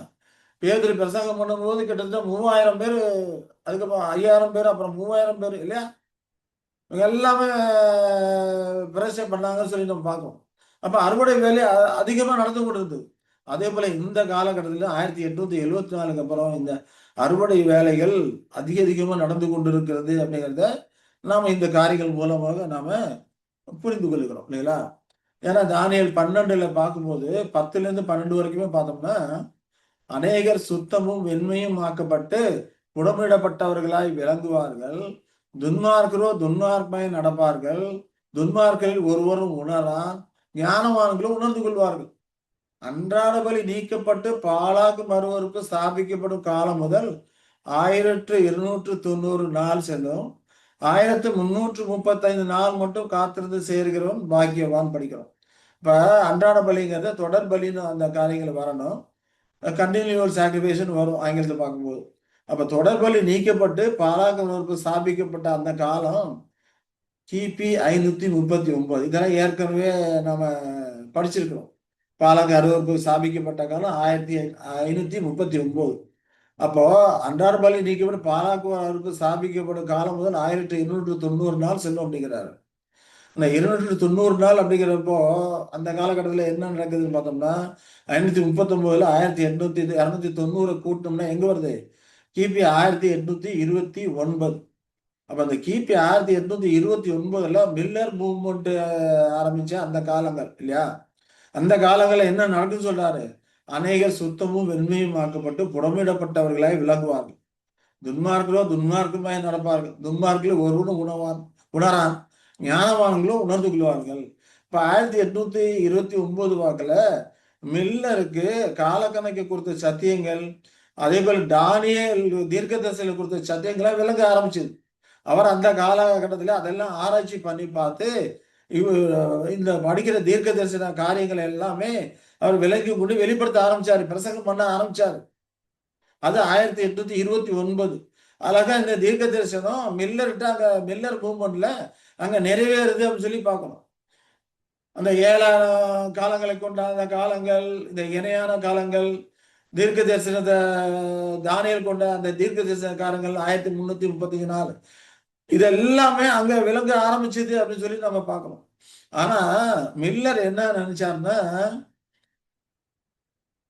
அவர் யெஷுவா கிறிஸ்து 2ஆம் வருகை வந்திருக்கும்போது மாம்சத்தில வருவார்னு எதிர்பார்த்தார். இந்த காலக்கணக்கில் ஆராய்ந்து பார்த்தார். அதே சமயத்துல இந்த காலக்கணக்குல சற்று சறுக்குனாருன்னு சொல்லி நம்ம பார்க்கிறோம். ஏன்னா யெஷுவா கிறிஸ்து மாம்சீகத்தில் வருவார் என்று எதிர்பார்த்தார். ஏன்னா அந்த மலையின் மேல் அவருடைய பாதங்கள் நிற்கும் அப்படி சொல்லி சொல்லப்பட்டிருக்கு இல்லையா? இதெல்லாம் நிஜமாவே நடக்கும், மாம்சத்தில் வருவாரு, நாம் அவரை பார்க்கலாம்னு சொல்லி எதிர்பார்த்தார். அது மட்டும் இல்லாம இந்த காலக்கணக்கு பண்ணும்போது யெஷுவாவின் வந்திருந்தல அவர் பிறப்பில இருந்தே கணக்கு பண்ணார். அப்ப பிறப்பிலிருந்தே கணக்கு பண்ணி 1844ல யெஷுவா 2ஆம் வருகையிலே வந்துருவாரு அப்படின்னு சொல்லிட்டு ஊர்ஜிதமா நம்பினாங்க. அதுவும் மாம்சீகத்துல வருவான்னு ஊர்ஜிதமாக நம்பினாங்க. இப்ப அப்படி நம்பிட்டு 1874ல சாரி 1844ல என்னது வரல. ஏன்னா அவர் காலக்கணக்கு போட்டது யெஷுவாவின் பிறப்பிலிருந்து போட்டார். மேசியாங்கிறது எப்போ? அவர் தன்னை பிரஷ்டைக்கு ஒப்பு கொடுப்பதுல இருந்தா மேசியா. அப்பதான் அவர் அபிஷேகம் பண்ணப்பட்டவராக இருக்கிறார். மேசியான அபிஷேகம் பண்ணப்பட்டவர். அப்ப கணக்கு அதுல இருந்து ஆரம்பிச்சிருக்கணும். அதுல இருந்து ஆரம்பிச்சிருந்தா நிச்சயமா அது 1874 வந்திருக்கும். ஆனா அதுல இருந்து ஆரம்பிக்காத பிறப்பில இருந்து ஆரம்பிச்சதுனால 1844 வந்தது. அது மட்டும் இல்லாம யெஷுவாவை மாம்சீகத்தில் வருவார்னு எதிர்பார்த்தாரு. ஆக அங்கே அவருக்கு நடந்தது ஏமாற்றம். ஆனாலும் கூட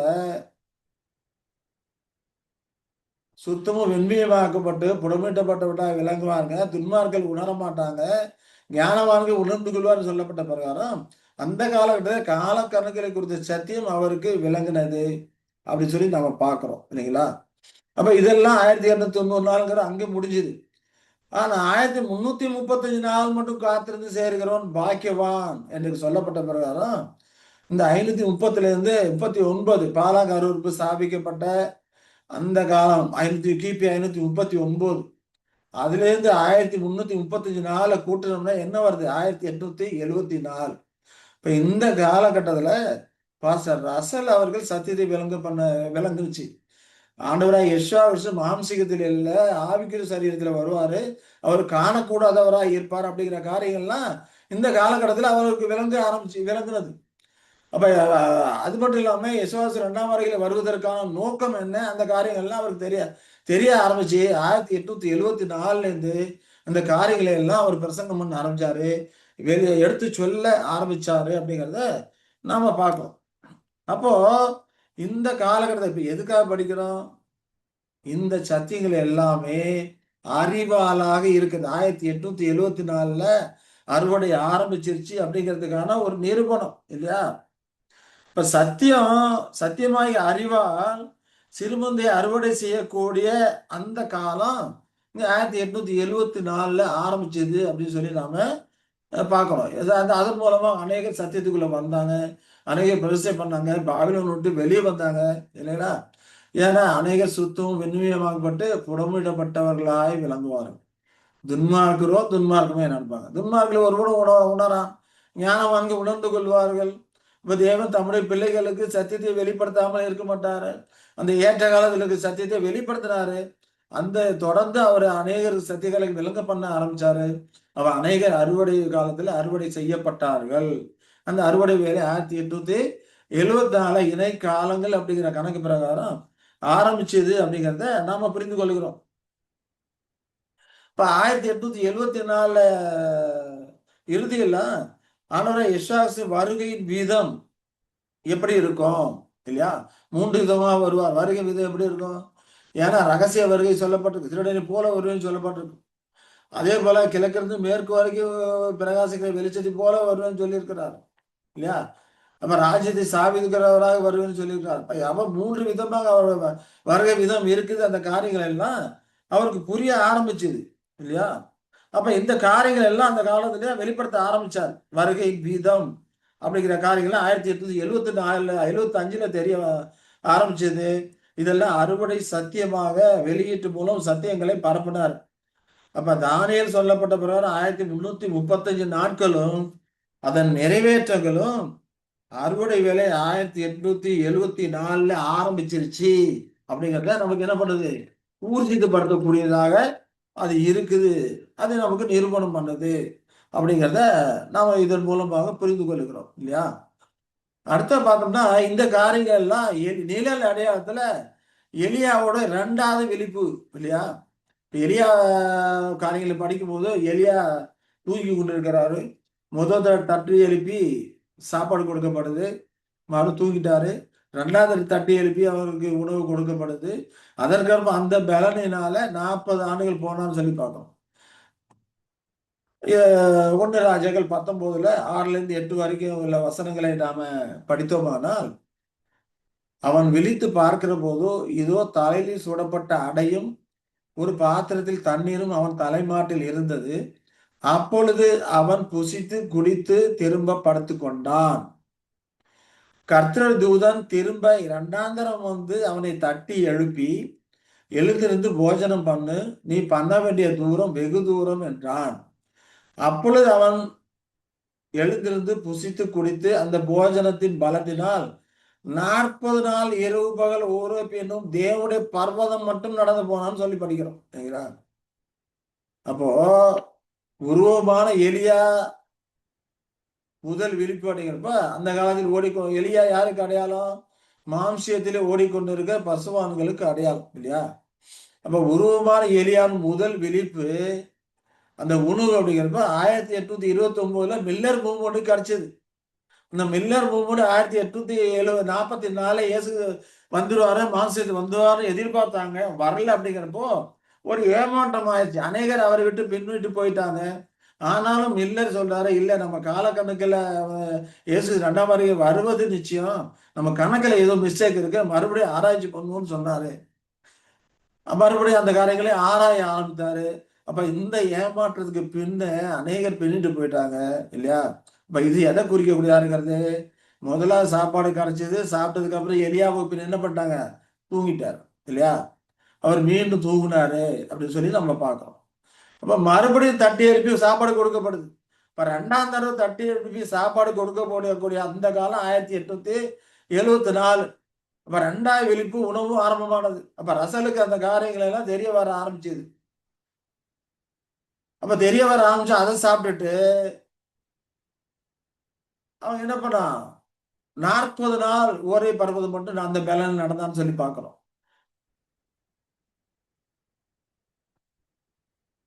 இந்த 40 நாள்ங்கிறது 40 நாள் அந்த பலனினால செய்த அந்த அறுவடை காலத்தை குறிக்கக்கூடியதாக இருக்கிறது அப்படின்னு சொல்லி நம்ம அந்த பலனினாலே போஜனத்தின் பலனினாலே 40 நாள் இரவு பகல் ஊரேபினும் தேவனுடைய பர்வதம் மட்டும் நடந்து போனான்னு சொல்லி அங்க இந்த காரியங்களை குறித்து நாம படிக்கிறோம் இல்லையா.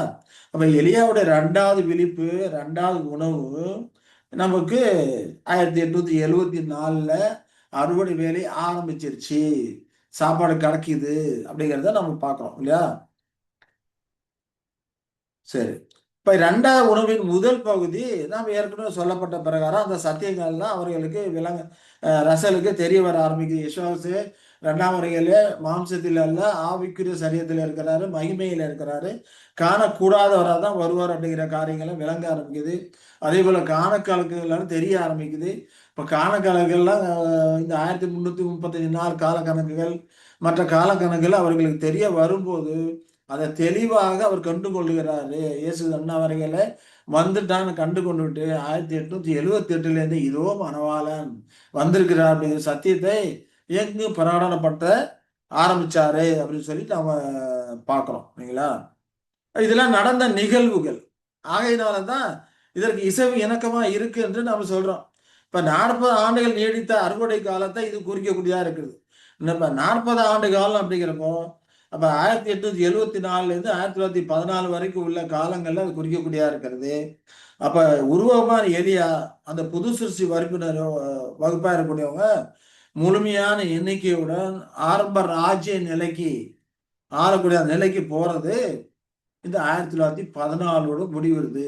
அப்ப அறுவடை 1914 முடியுதுன்னா அந்த வகுப்பார் ராஜ்ய நிலைக்கு போறது 1914 முடிவுக்கு வருது அப்படிங்கிறத நாம இதன் மூலமாக நாம புரிந்து கொள்கிறோம் இல்லைங்களா. அதே போல இந்த அறுவடை காலத்தை குறித்து இந்த காலம் அறுவடை காலம் தான் அப்படிங்கிறதுக்கு வெளிப்படுத்தினாமத்துல ஒரு காரியம் சொல்லப்படுகிறது இல்லையா. வெளிப்படுத்தினாமத்துல கிரீட சூட்டப்பட்டவர் ஒருத்தர் இருக்கிறாரு. அவரை குறித்த காரியங்கள் பார்க்கும்போது வெளிப்படுத்த 14 16 வரைக்கும் உள்ள காரியங்கள் இருக்கு இல்லைங்களா. அங்கே ஒருத்தர் மனுஷன் ஒருத்தர் இருக்கிறாரு, பொன் கிரீடம் தரிச்சிருக்கிறாரு. அப்ப பொன் கிரீடம் அப்படிங்கிறப்ப ராஜாவாகிய தெய்வீக அதிகாரத்தை குறிக்கக்கூடியதா இருக்கிறது. அதே போல அவர் கையில கூர்மையான அறிவால் இருக்குது. அப்ப கூர்மையான அறிவால் அப்படிங்கிறப்போ பரவசிய காலத்தில் வெளிப்படுத்தக்கூடிய அந்த சத்தியத்தை குறிக்கக்கூடியதா இருக்குது அப்படிங்கிறத நம்ம இதன் மூலம் புரிந்து கொள்கிறோம். அதற்கான வசனம் பார்த்தோம்னா வெளிப்படுத்தினாங்க 14 15. பின்பு நான் பார்த்தபோது இதோ வெண்மையான மேகத்தையும் அந்த மேகத்தின் மேல் மனுஷகுமாரனுக்கு ஒப்பானவராய் தமது சிரசின் மேல் கிரீடத்தையும் தமது கையிலே கருக்குள் அறிவாலயம் உடைய ஒருவர் உட்கார்ந்திருக்கிறதையும் கண்டேன். அப்பொழுது வேறொரு தூதன் தேவாலயத்திற்கு புறப்பட்டு மேகத்தின் மேல் உட்கார்ந்திருக்கிறதை நோக்கி பூமியின் பதியில் முதிர்ந்தது, அதற்கு காலம் வந்தது, ஆகிய உங்களுடைய அறிவாலை நீட்டி அறுத்துவிடும் என்று மிகுந்த சத்தம் விட்டு சொன்னான்னு சொல்லி பார்க்கிறோம் இல்லைங்களா. அப்போ மனுஷகுமாரனுக்கு ஒப்பானவரா இருக்கிறாரு, சிரசின் மேல கிரீடம் தரித்திருக்கிறாரு. கிரீடம் சூட்டப்பட்டவர் தான் அறுக்கக்கூடியவரா இருக்கிறாரு. அப்ப ஆண்டவராய் யெஷுவா 2ஆம் வருகையில அறுவடையாளராக வந்திருக்கிறாரு. அந்த அவரது வேலை இங்க வெளிப்படுத்தப்படுகிறது இல்லையா. இப்ப அறுவடை 1874 ஆரம்பிச்சது அப்படிங்கிறத இந்த வசனம் நமக்கு நிரூபிக்கக்கூடியதா இருக்கிறது. அப்ப பொற்கிரீடம் தரிச்சிருக்கிறாருன்னு படிக்கிறோம்.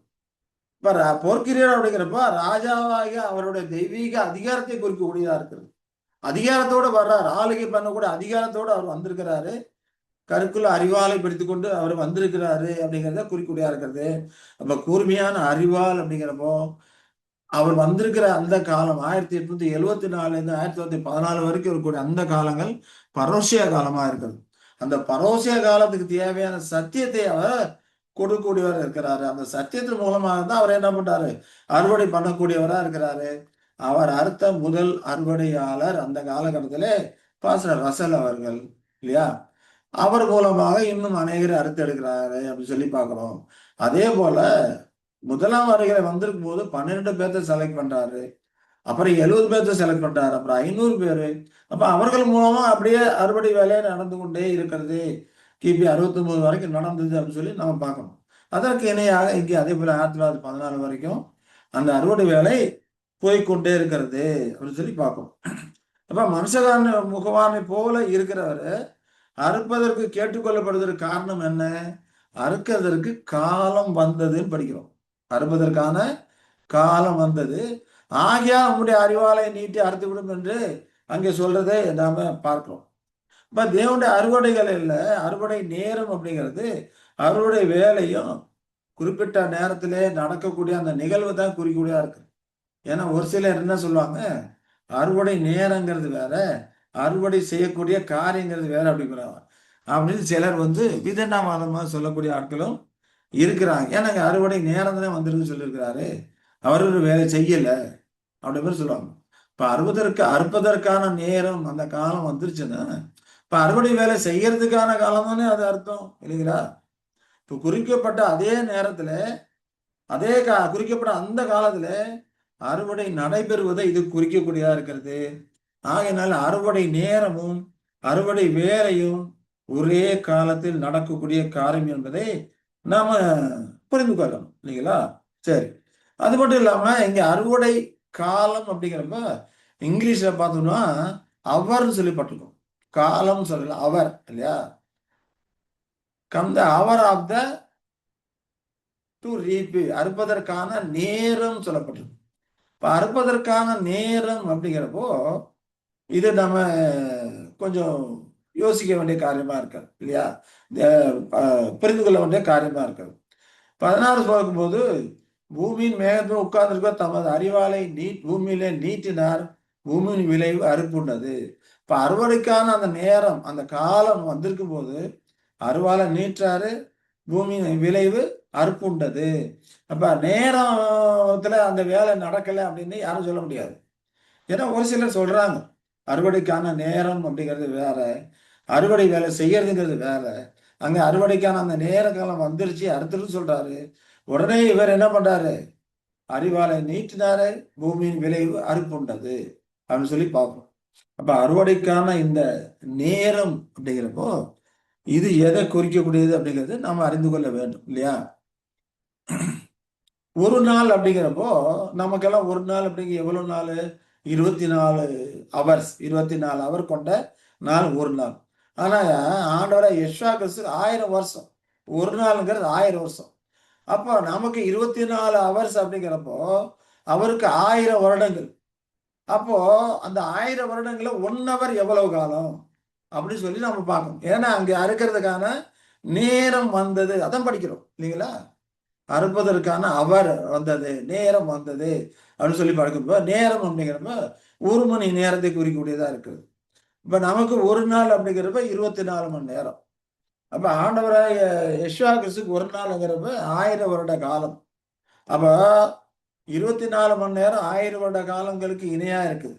அப்போ 1 ஹவர் எவ்வளோன்னு பார்த்தோம்னா அந்த 1000 24ஆல வகுத்தோம்னா 41 2/3 வரும். அப்போ 1 ஹவர்ங்கிறது 41 2/3 இயர்ஸ். அதாவது 1 ஹவர்ங்கிறது 41 வருஷமும் 8 மாதங்களுமாக இருக்குது அப்படின்னு சொல்லி புரிஞ்சுக்கிறோம்.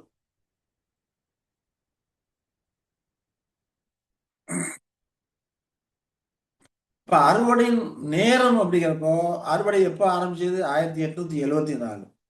அப்ப அறுவடை முடிவு எப்போ வருது? 1916. ஏன்னா 41 2/3 அதுக்கப்புறம் ஒரு 8 மாசம் அப்படிங்கிறப்போ 1916 அது முடிவா இருக்குது அப்படிங்கிறத இதன் பிரகாரம் நம்ம உறுதி பண்ணி கொள்கிறோம். இப்ப அறுவடை ஜெனரலா பார்க்கும்போது 40 வருடங்களா இருந்தாலும் அது தொடர்ந்து 1916 வரைக்குமே போகுது. ஏன்னா தீத்திராயன் அதை அப்படியே இணைக்காலங்கள்ல பார்ப்போம். தீத்திராயன் கிபி 69ல முற்றுகை போட்டு அதோட அறுவடை காலம் முடிந்ததுனாலும் அது எவ்வளவு வரைக்கும் போகுது? 71 வரைக்குமே போணுச்சு. 2வது முற்றுகை 70ல பண்ணா அது 71 வரைக்குமே போணுச்சு அப்படின்னு சொல்லி பார்க்கணும். அதே போல இங்க அறுவடை 1914 அறுவடை முடிந்தாலும் கூட அது தொடர்ந்து எவ்வளவு காலம் போகுது? 1916 வரைக்கும் போகுது. அப்ப முத்திரை போட்டது 14லேருந்து 16 வரைக்கும் பார்க்கிறோம். அதே போல அறுவடையும் 1916 வரைக்கும் இங்க போகுது. ஏன்னா இந்த 1 ஹவர் கணக்கு பார்க்கும்போது 1916 வரைக்கும் போகிறது அப்படிங்கிறத நாம இதன் மூலமாக நாம புரிந்து கொள்கிறோம். அப்போ குறிக்கப்பட்ட அதே நேரத்துல அறுவடை ஆரம்பித்தது, அதே காலங்கள்ல அறுவடை வேலை நிறைவேறியது அப்படின்னு சொல்லி பார்க்கும். அப்ப அறுவடை வேலை முடிஞ்சிருச்சு, நிறைவேறிச்சுன்னா பராமரிப்புக்கு அந்த காலம் முடிஞ்சிருக்கணுமா இல்லையா? நிச்சயமா முடிஞ்சிருக்கணும். ஏன்னா ஆபகுக்கு 2:3 சொல்றார், குறித்த காலத்துக்கு தரிசனம் இன்னும் வைக்கப்பட்டிருக்கிறது, முடிவிலே அது விளங்கும், அது பொய் சொல்லாது, அது தாமதித்தாலும் அதற்கு காத்திரு, அது நிச்சயமாய் வருமாறு தாமதிப்பதில்லை அப்படிங்கிறார். இங்க தாமதித்தாலும் அதற்கு காத்திரு, அது நிச்சயமா வரும், ஆனா அது தாமதிப்பது இல்லைங்கிறாரு இல்லையா? அப்ப தாமதித்தாலும் காத்திருன்னு சொல்றாரு, ஆனா தாமதிப்பது இல்லை அப்படிங்கிறாரு. அப்ப எது எப்படி புரிஞ்சுக்கலாம்? நிச்சயமா தாமதிக்காது, ஆனா நமக்கு அது தாமதம் போல தோணும். ஏன்னா நமக்கு ஒரு நாளுங்கிறது 24 மணி நேரம், ஆண்டவராய் யெஷுவா கிறிஸ்துவுக்கு 1000 வருஷங்கள். ஆகையினால் நம்மளுடைய காலங்களை குறித்து நாம பார்க்கும்போது தாமதிக்கிறார் போல தோணும், ஆனா அது தாமதிப்பதில்லை.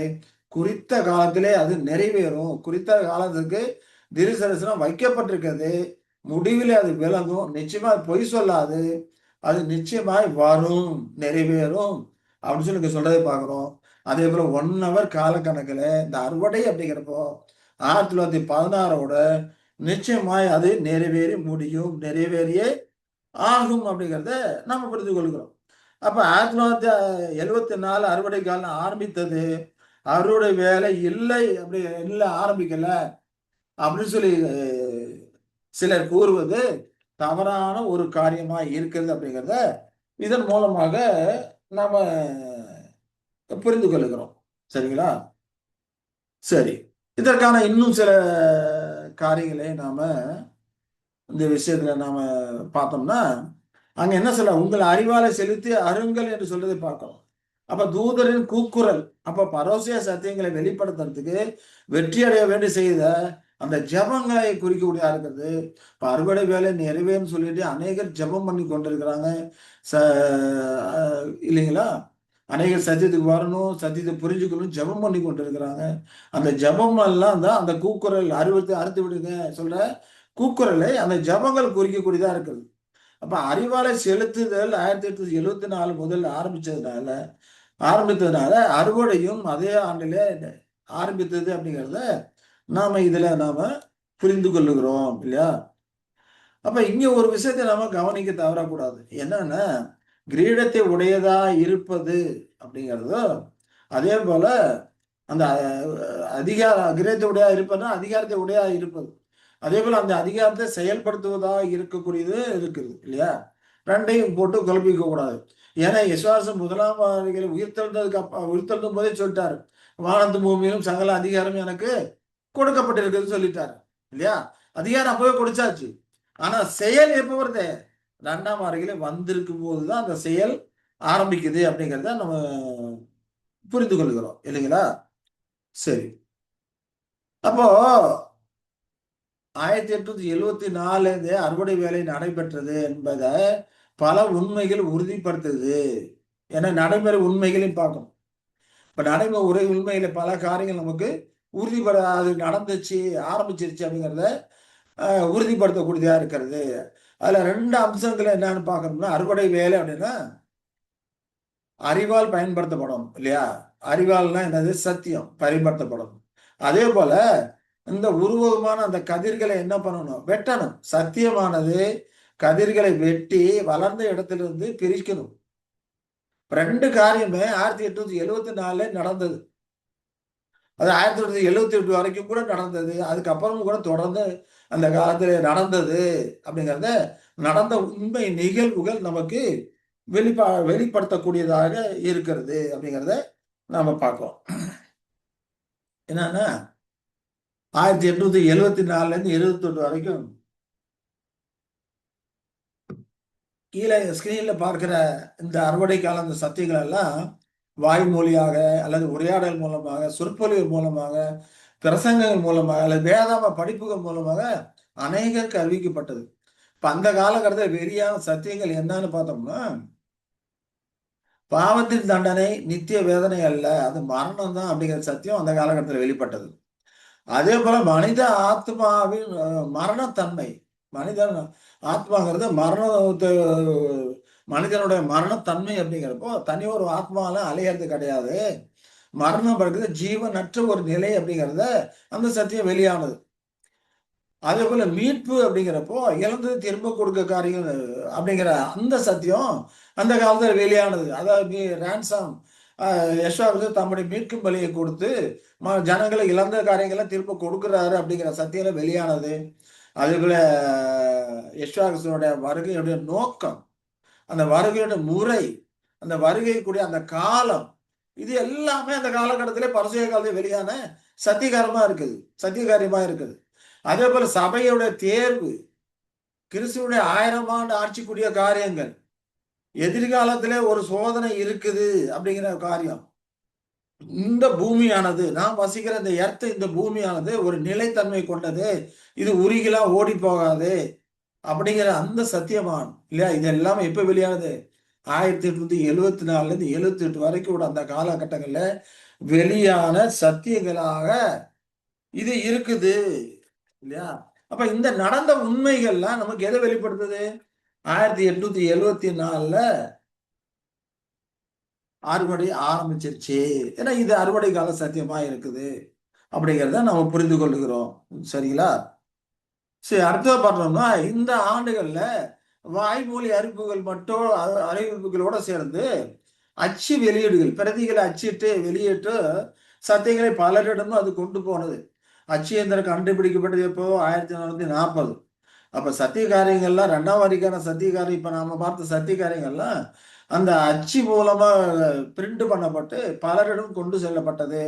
அந்த காலத்துல கொண்டு செல்ல அச்சு மூலம் கொண்டு செல்லப்பட்ட அந்த சத்திய காரியங்கள் பார்த்தோம்னா the object and manner of our lord's return இல்லையா?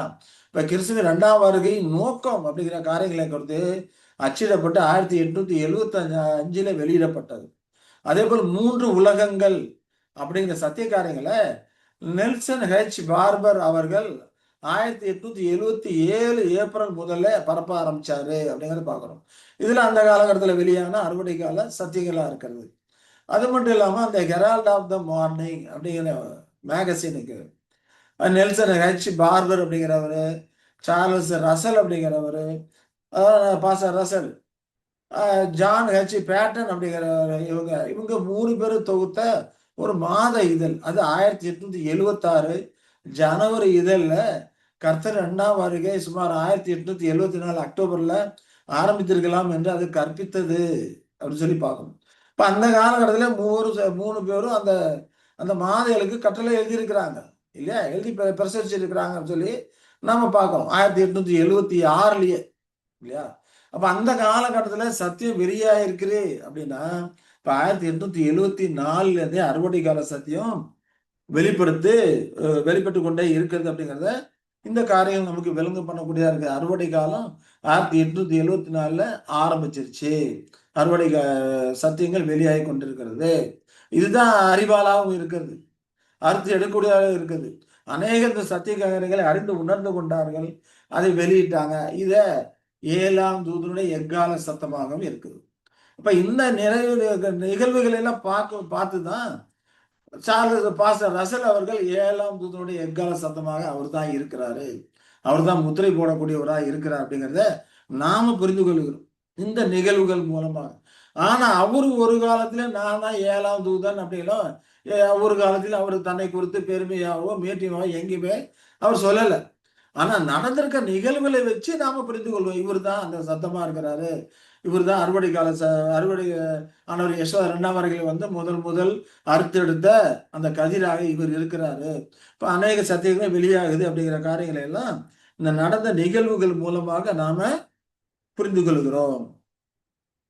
அப்புறம் பார்த்தா அந்த சத்திய அறிவிப்பின் விளைவாக நூற்றுக்கணக்கான சகோதரர்கள் இந்த சத்தியங்களை ஏற்று பாபிலோன் என்பதிலிருந்து தங்களை பிரித்து கொண்டாங்க. அப்ப பாபிலோனை பிரித்து கொண்டாங்கன்னா என்ன அர்த்தம்? சத்தியமாகி இந்த அறிவால் கோதுமை கதிர்களை வளர்ந்த தண்டுகள் பிரிச்சிருச்சுன்னு அர்த்தம் இல்லையா? பிரிச்சு மக்கள் பிரிக்கப்பட்டாங்க. இந்த வேலை 1874 முதலே நடைபெற்றது அப்படிங்கிறது நமக்கு தெளிவாகுது. ஏன்னா அநேகர் பாபிலோன்னு வெளியே வந்திருக்கிறாங்களே. அப்ப இது நமக்கு தெளிவாக வரக்கூடியது. அப்ப அறுவடை வேலை அந்த காலத்துல ஆரம்பிச்சிச்சு அப்படிங்கிறதுக்கு இது ஒரு ஊர்ஜிதமான ஒரு காரியமாக நம்ம இருக்கிறது அப்படிங்கிறத நாம பார்க்கிறோம். அது மட்டும் இல்லாம அந்த காலகட்டத்தில் பல விதமான நிறைய பேர் வெளியே வர்றாங்க இல்லையா, பல குழுக்களாக சேர்ந்து அறுவடை வேலையை செஞ்சாங்க. அப்ப அந்த அறுவடை வேலையில கட்டுதல் அப்படிங்கிற ஒரு காரியம் இருக்கு இல்லையா, எல்லாரும் அறுக்கணும், அறுத்து ஒன்னா சேர்த்து கட்டுக்கட்டா கட்டணும் இல்லைங்களா.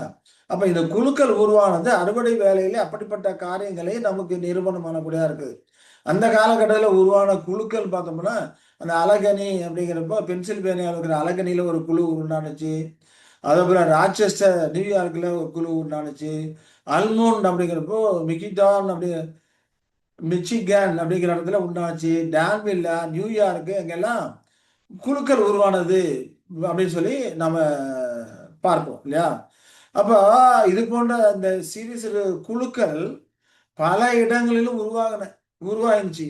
அப்ப 1874 முதல்ல அறுவடை வேலை, அது அடுத்த கட்டமான இந்த கட்டுதல் வேலை, அந்த ஷீவிங் அப்படிங்கிற வேலை அதெல்லாம் நடைமுறையில நடந்தது அப்படிங்கிறதுக்கு இது ஒரு உதாரணமா இருக்கு. 1874 இந்த அறுக்கிற வேலை, கட்டுற வேலை இல்லையா, இது எல்லாமே அந்த அறுவடை வேலை நடந்தது அப்படிங்கிறதுக்கான ஒரு உதாரணமாக நமக்கு இருக்குது அப்படிங்கிறத நாம புரிந்து கொள்ளுகிறோம் இல்லைங்களா. இப்ப நாம இதெல்லாம் எதுக்காக வரிசையா பார்த்துட்டு இருக்கோம், அறுவடை வேலை அந்த காலகட்டத்தில் நடந்து அப்படிங்கிறதுக்கான ஒரு நிரூபணமான ஒரு காரியங்களாக இது இருக்கிறது. சரி, அப்ப பார்த்தோம்னா அறுவடை வேலையில அறுவடை மட்டும் இல்ல, சோதனையும் வரும் இல்லைங்களா. அப்போ அந்த அறுவடை முதல் சோதனை பார்த்தோம்னா ஷிஃப்டிங் வருது. நோ ரன்ஸ் அண்ட் மிஷம், மீட்கும் தேவையில்லை அப்படின்னு சொல்லி 1878 அந்த பஸ்கா காலத்துல ஆரம்பித்தது. இது யெஷுவாவின் மரணத்தோடு தொடர்புடைய ஒரு சோதனைக்கு ஒத்த ஒரு சோதனையா இருக்கிறது. இது யாரு ஆரம்பிச்சது அப்படின்னா பார்பர். இந்த பார்பர் தான் இந்த காரியங்களே சொல்ல ஆரம்பிச்சாங்க. அப்ப இது ஒரு கொலித்தல் வேலையாக இருக்குதுன்னு சொல்லி நம்ம புரிந்து கொள்கிறோம். அப்ப இது 1878 பெந்தகோஸ்துக்கு முன்பே அறுவடை செயல்முறையின் அந்த 6 கட்டங்கள் நடைபெற்று வந்தன என்பது காட்டுகிறது கூறியதாக இது இருக்கிறது. அப்போ இந்த சுவிசேஷ அறுவடை 1878க்கு முன்பே கணிசமான காலத்தில் முன்ன 1878க்கு முன்பே கணிசமான காலத்திற்கு முன்பே அதை ஆரம்பித்திருக்க வேண்டும் அப்படிங்கிறத நாம இதன் மூலமா புரிந்து கொள்வோம். ஏன்னா ஒரு சிலர் மெந்தகோஸ்துல நாள் தான் ஆரம்பிச்சது அப்ப அப்படிங்கிறப்ப அறுவடை 1878 தான் ஆரம்பிச்சிருக்கணும்னு சொல்றாங்க இல்லையா. அப்ப ஏற்கனவே நம்ம பார்த்தோம் பெந்தகோஸ்து நாள் இல்லை, அதுக்கு முன்னமும் அறுவடை வேலை நடந்ததுன்னு பார்த்தோம்.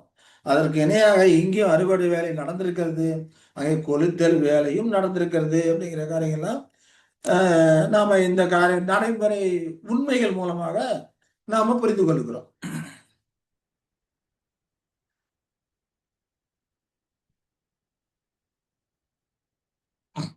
அடுத்ததா பார்த்தோம்னா ரோமர் 11:25 இஸ்ரேலுக்கு ஒரு பகுதி குருட்டுத்தன்மை ஏற்பட்டதுன்னு சொல்லி பார்க்கணும். அது எப்போ, பிரஜாதிகளின் பூர்ணமான எண்ணிக்கை நிறைவேற வரைக்கும் அப்படின்னு சொல்லப்பட்டிருக்கு இல்லையா. ஏன்னா ரோமர் 11:25 படிக்கிறோம். மேலும் சகோதரரே, நீங்கள் உங்களையே புத்திமான்கள் என்று எண்ணாதபடிக்கு ஒரு ரகசியத்தை நீங்கள் அறிய வேண்டும் என்று இருக்கிறேன். அது என்னவெனில், புறஜாதியாருடைய நிறைவு உண்டாகும் வரைக்கும் இஸ்ரவேலில் ஒரு பங்குக்கு கடினமான மனது உண்டாயிருக்கும் என்று படிக்கிறோம் இல்லைங்களா. அப்ப புறஜாதியார் நிறைவு உண்டாகிற வரைக்கும் கடினமானது இருக்கும். புறஜாதியார் நிறைவு உண்டாச்சுன்னா கடினமானது எடுபட்டு போகும் அப்படிங்கிறத நாம இந்த காரியங்கள் வந்து புரிந்து கொள்கிறோம் இல்லையா. அப்போ பிரஜாதியுடைய அந்த கொருட்டுத்தனம் எப்ப நீங்க ஆரம்பிச்சது பார்த்தோம்னா 1800 கிபி 1878 இருந்து அது நீங்க ஆரம்பிச்சது அப்படிங்கிறத நடந்த உண்மைகள் நமக்கு புரிய வைக்கக்கூடியதா இருக்கிறது இல்லையா. ஏன்னா அந்த காலகட்டத்துல இஸ்ரேலோட அந்த ரெட்டிப்பான தண்டனை நிறைவேறி முடிஞ்சிருக்குது. அப்ப அந்த காலகட்டத்துல அவ்வளவு குருட்டுத்தனமும் அங்க நீங்கக்கூடியதா இருக்குது அப்படின்னு சொல்லி நம்ம பார்க்கிறோம் இல்லைங்களா. அப்ப இந்த காலத்துல பிரஜாதியோட நிறைவும் உண்டாயிருச்சு அப்படிங்கிறதும் நம்ம இதன் மூலமாக அதாவது பிரஜாதியோட எண்ணிக்கை அங்க முற்று பெற்றுச்சு அப்படிங்கிறத நம்ம புரிந்து கொள்கிறோம். அப்ப இஸ்ரேல் இரட்டை தண்டனை குறித்து நாம தெரிஞ்சிருக்கணும் இல்லையா. இரட்டிப்பு அப்படிங்கிற குறித்து நாம தெரிஞ்சுக்கணும். அதை குறித்து நாம பார்க்கும்போது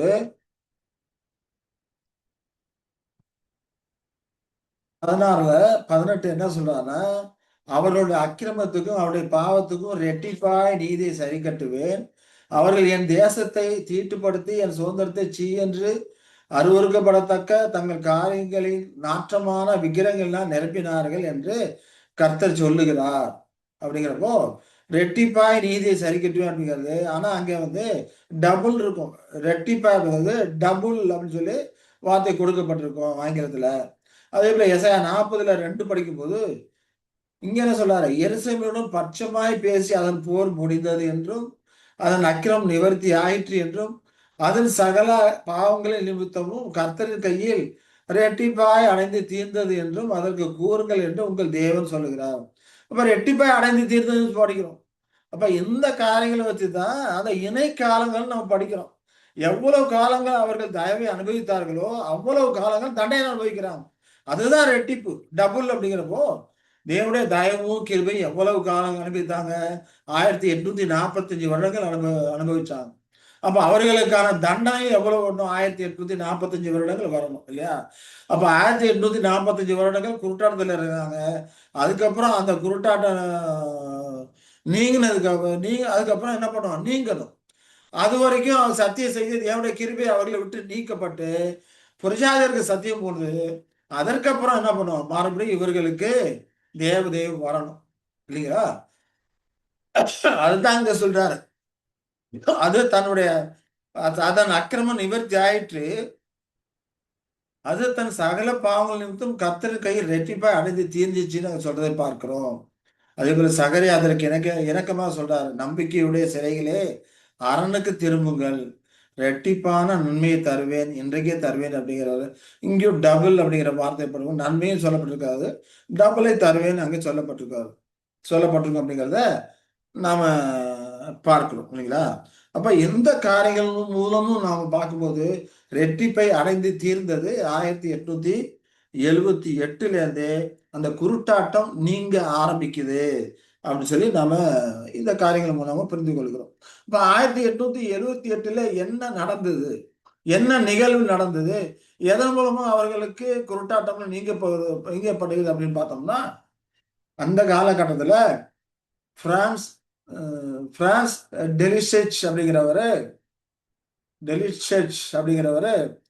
புதிய ஏற்பாட்டினுடைய எபிரேய மொழிபெயர்ப்பை யூதர்களிடையே பரப்ப தொடங்கினார். இது 1878 நடந்த காரியம். அப்போ பழைய ஏற்பாடு பட்சதான் யூதர்கள் வச்சிருந்தாங்க.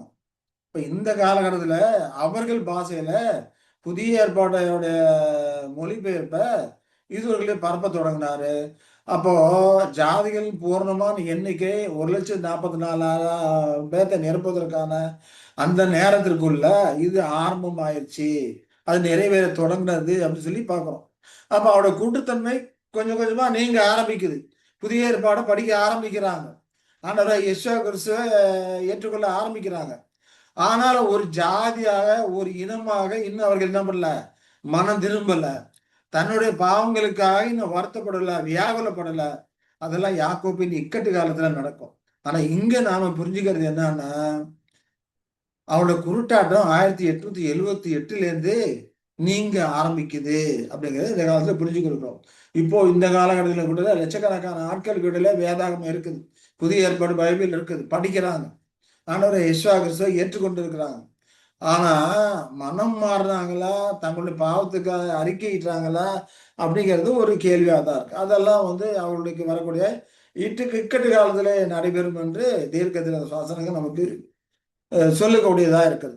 இப்ப நான் நம்ம புரிஞ்சுக்கிறது, குருட்டாட்டம் இந்த வருஷத்துல இருந்து நீங்க ஆரம்பிச்சிருச்சு அப்படிங்கிறத இதன் மூலமாக நாம புரிந்து கொள்கிறோம்.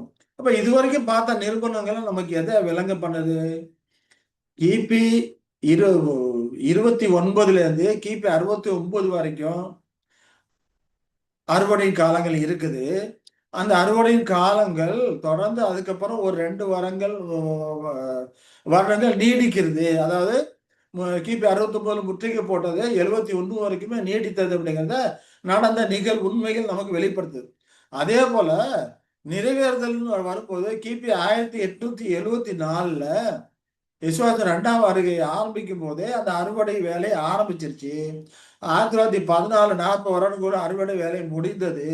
ஆனா அதை தொடர்ந்து 1916 வரைக்குமே நீடித்தது அப்படிங்கிறது 1 hour கால்குலேஷன் படிக்கிறோம் இல்லைங்களா? அறுப்பதற்கான நேரம் வந்தது. அந்த மனுஷகுமாரனுக்கு ஒப்பானவ தலையிலே கிரீடம் தரித்து உட்கார்ந்து தரித்து கற்க அருவாளை பிடித்து கொண்டு உட்காந்துருக்கிறார் இல்லையா, அவர் அறுக்கிறான்னு சொல்லி பார்க்கணும். அந்த 1 ஹவர் கணக்கு பார்க்கும்போது 1916 வரைக்கும் போகுது அப்படிங்கிறத நம்ம பார்க்கிறோம். அப்ப இந்த காரியங்கள் முன்னால் அறுவடையில நடந்த அந்த நிகழ்வுகளுக்கு ஒரு இசை விளக்கமா இருக்கிறது. ஆகையினால பிரியமான சகோதர சகோதரிகளே, இந்த அறுவடை அப்படிங்கிறப்போ 1916ஓடு முற்று பெற்று விட்டது. ஆகையினால 1,44,000 பேரை நிரப்புவதற்கான அந்த நேரமும் அதிலே முடிவடைந்து விட்டது அப்படிங்கிறத இதன் மூலமாக நம்ம புரிந்து கொள்கிறோம். அப்போ இப்ப 2 ஊர்ஜிதங்களை நம்ம பார்த்தோம். மகா உபத்திரவம் வருவதற்கு முன்பாக பிள்ளை பேர் நடக்கணுங்கிறத பார்த்தோம். இந்த உபத்திரவ காலம் 40 வருடங்கள், அதுக்கப்புறம் எப்படி 2 வருடங்கள் எக்ஸ்டன் ஆகுது அப்படிங்கிற காரியங்களை நடந்த நிகழ்வுகள் மூலமாக நாம் இப்போது இந்த காரியங்களை நாம் இப்போ அறிந்து கொண்டோம். அப்போ நிச்சயமாகவே பராமரிப்புக்கான அந்த காலம் முடிவடைந்து விட்டது. அப்ப இப்ப நாம படிக்கிற காலம்லாம் 100 வருடத்துக்கு முந்தைய செய்தி. இப்ப இதெல்லாம் நடந்து 100 வருடம் ஆச்சு. 100, 110 வருடம் ஆச்சு. இப்ப இந்த காலகட்டத்திலும் பராமரிப்பு இருக்கு அப்படின்னு நாம் சொல்லி கொண்டோமானால் நிச்சயமாகவே நாம் பதவிக்கப்படத்தக்கவர்களாக தான் நாம் இருப்போம் அப்படிங்கிறத புரிந்து கொள்ள வேண்டும். ஒருவேளை இந்த காரியங்களை குறித்து இன்னும் விளக்கமாக அறிய விரும்பினால், இன்னும் வேற டவுட் இருந்ததுன்னா இந்த நம்பரை நம்பரை நீங்க கான்டாக்ட் பண்ணீங்கன்னா உங்களுக்கு தேவையான உதவிகள் செய்யப்படும். கேட்க காதுள்ளவன் கேட்க கடவன் இல்லையா? இது விதண்டாவாதம் பண்றதோ இல்ல மற்ற நீ பெரியவனா நான் பெரியவனா வாக்குவாதம் பண்றதுடைய காரியங்கள் அல்ல. அறிந்து கொள்ள விருப்பம் உள்ளவர்கள் கான்டாக்ட் பண்ணாங்க. அவர்கள் படிப்பதற்கு தேவையான மெட்டீரியல் அவர்களுக்கு அனுப்பி வைக்கப்படும். அவர்கள் படித்தும் அறிந்து கொள்ளலாம், புரிந்து கொள்ளலாம் அப்படிங்கிறத நாம உங்களுக்கு தெரியப்படுத்திக் கொள்கிறேன். அப்போ இன்றைக்கு நேரம் ஆயிடுச்சு. அதனால இந்த காரியங்களை நாம இத்தோட முடித்துக் கொள்ளலாம். ஆனா இதோடைய காரியங்கள் எல்லாம் எவ்வளவு காலத்துக்கு இருக்கிறது? இன்னும் 25 இது இருக்கு. இப்ப நாம இது வரைக்கும் பார்த்த 2 நிறுவனம் தான் பார்த்திருக்கோம். மொத்தம் 25 நிறுவனங்கள் முடிஞ்சிருச்சு, பராமரிப்புக்கான காரியம் முடிஞ்சிருச்சு அப்படிங்கிறத 25 நிறுவனங்கள் இருக்குது. அது வேத வாக்கியங்கள் மூலமாக நடந்த நிகழ்வுகள் மூலமாக நமக்கு ஊர்ஜிதப்படுத்தக்கூடியதா இருக்கிறது. நாம் வருங்காலங்களிலே கர்த்தர் சித்தமாக இந்த காரியங்களை மேற்கொண்டு தொடர்ந்து பார்ப்போம். அன்பின் தேவன் நம்மை ஆசீர்வதித்து வழிநடத்துவாராக. ஆமென்.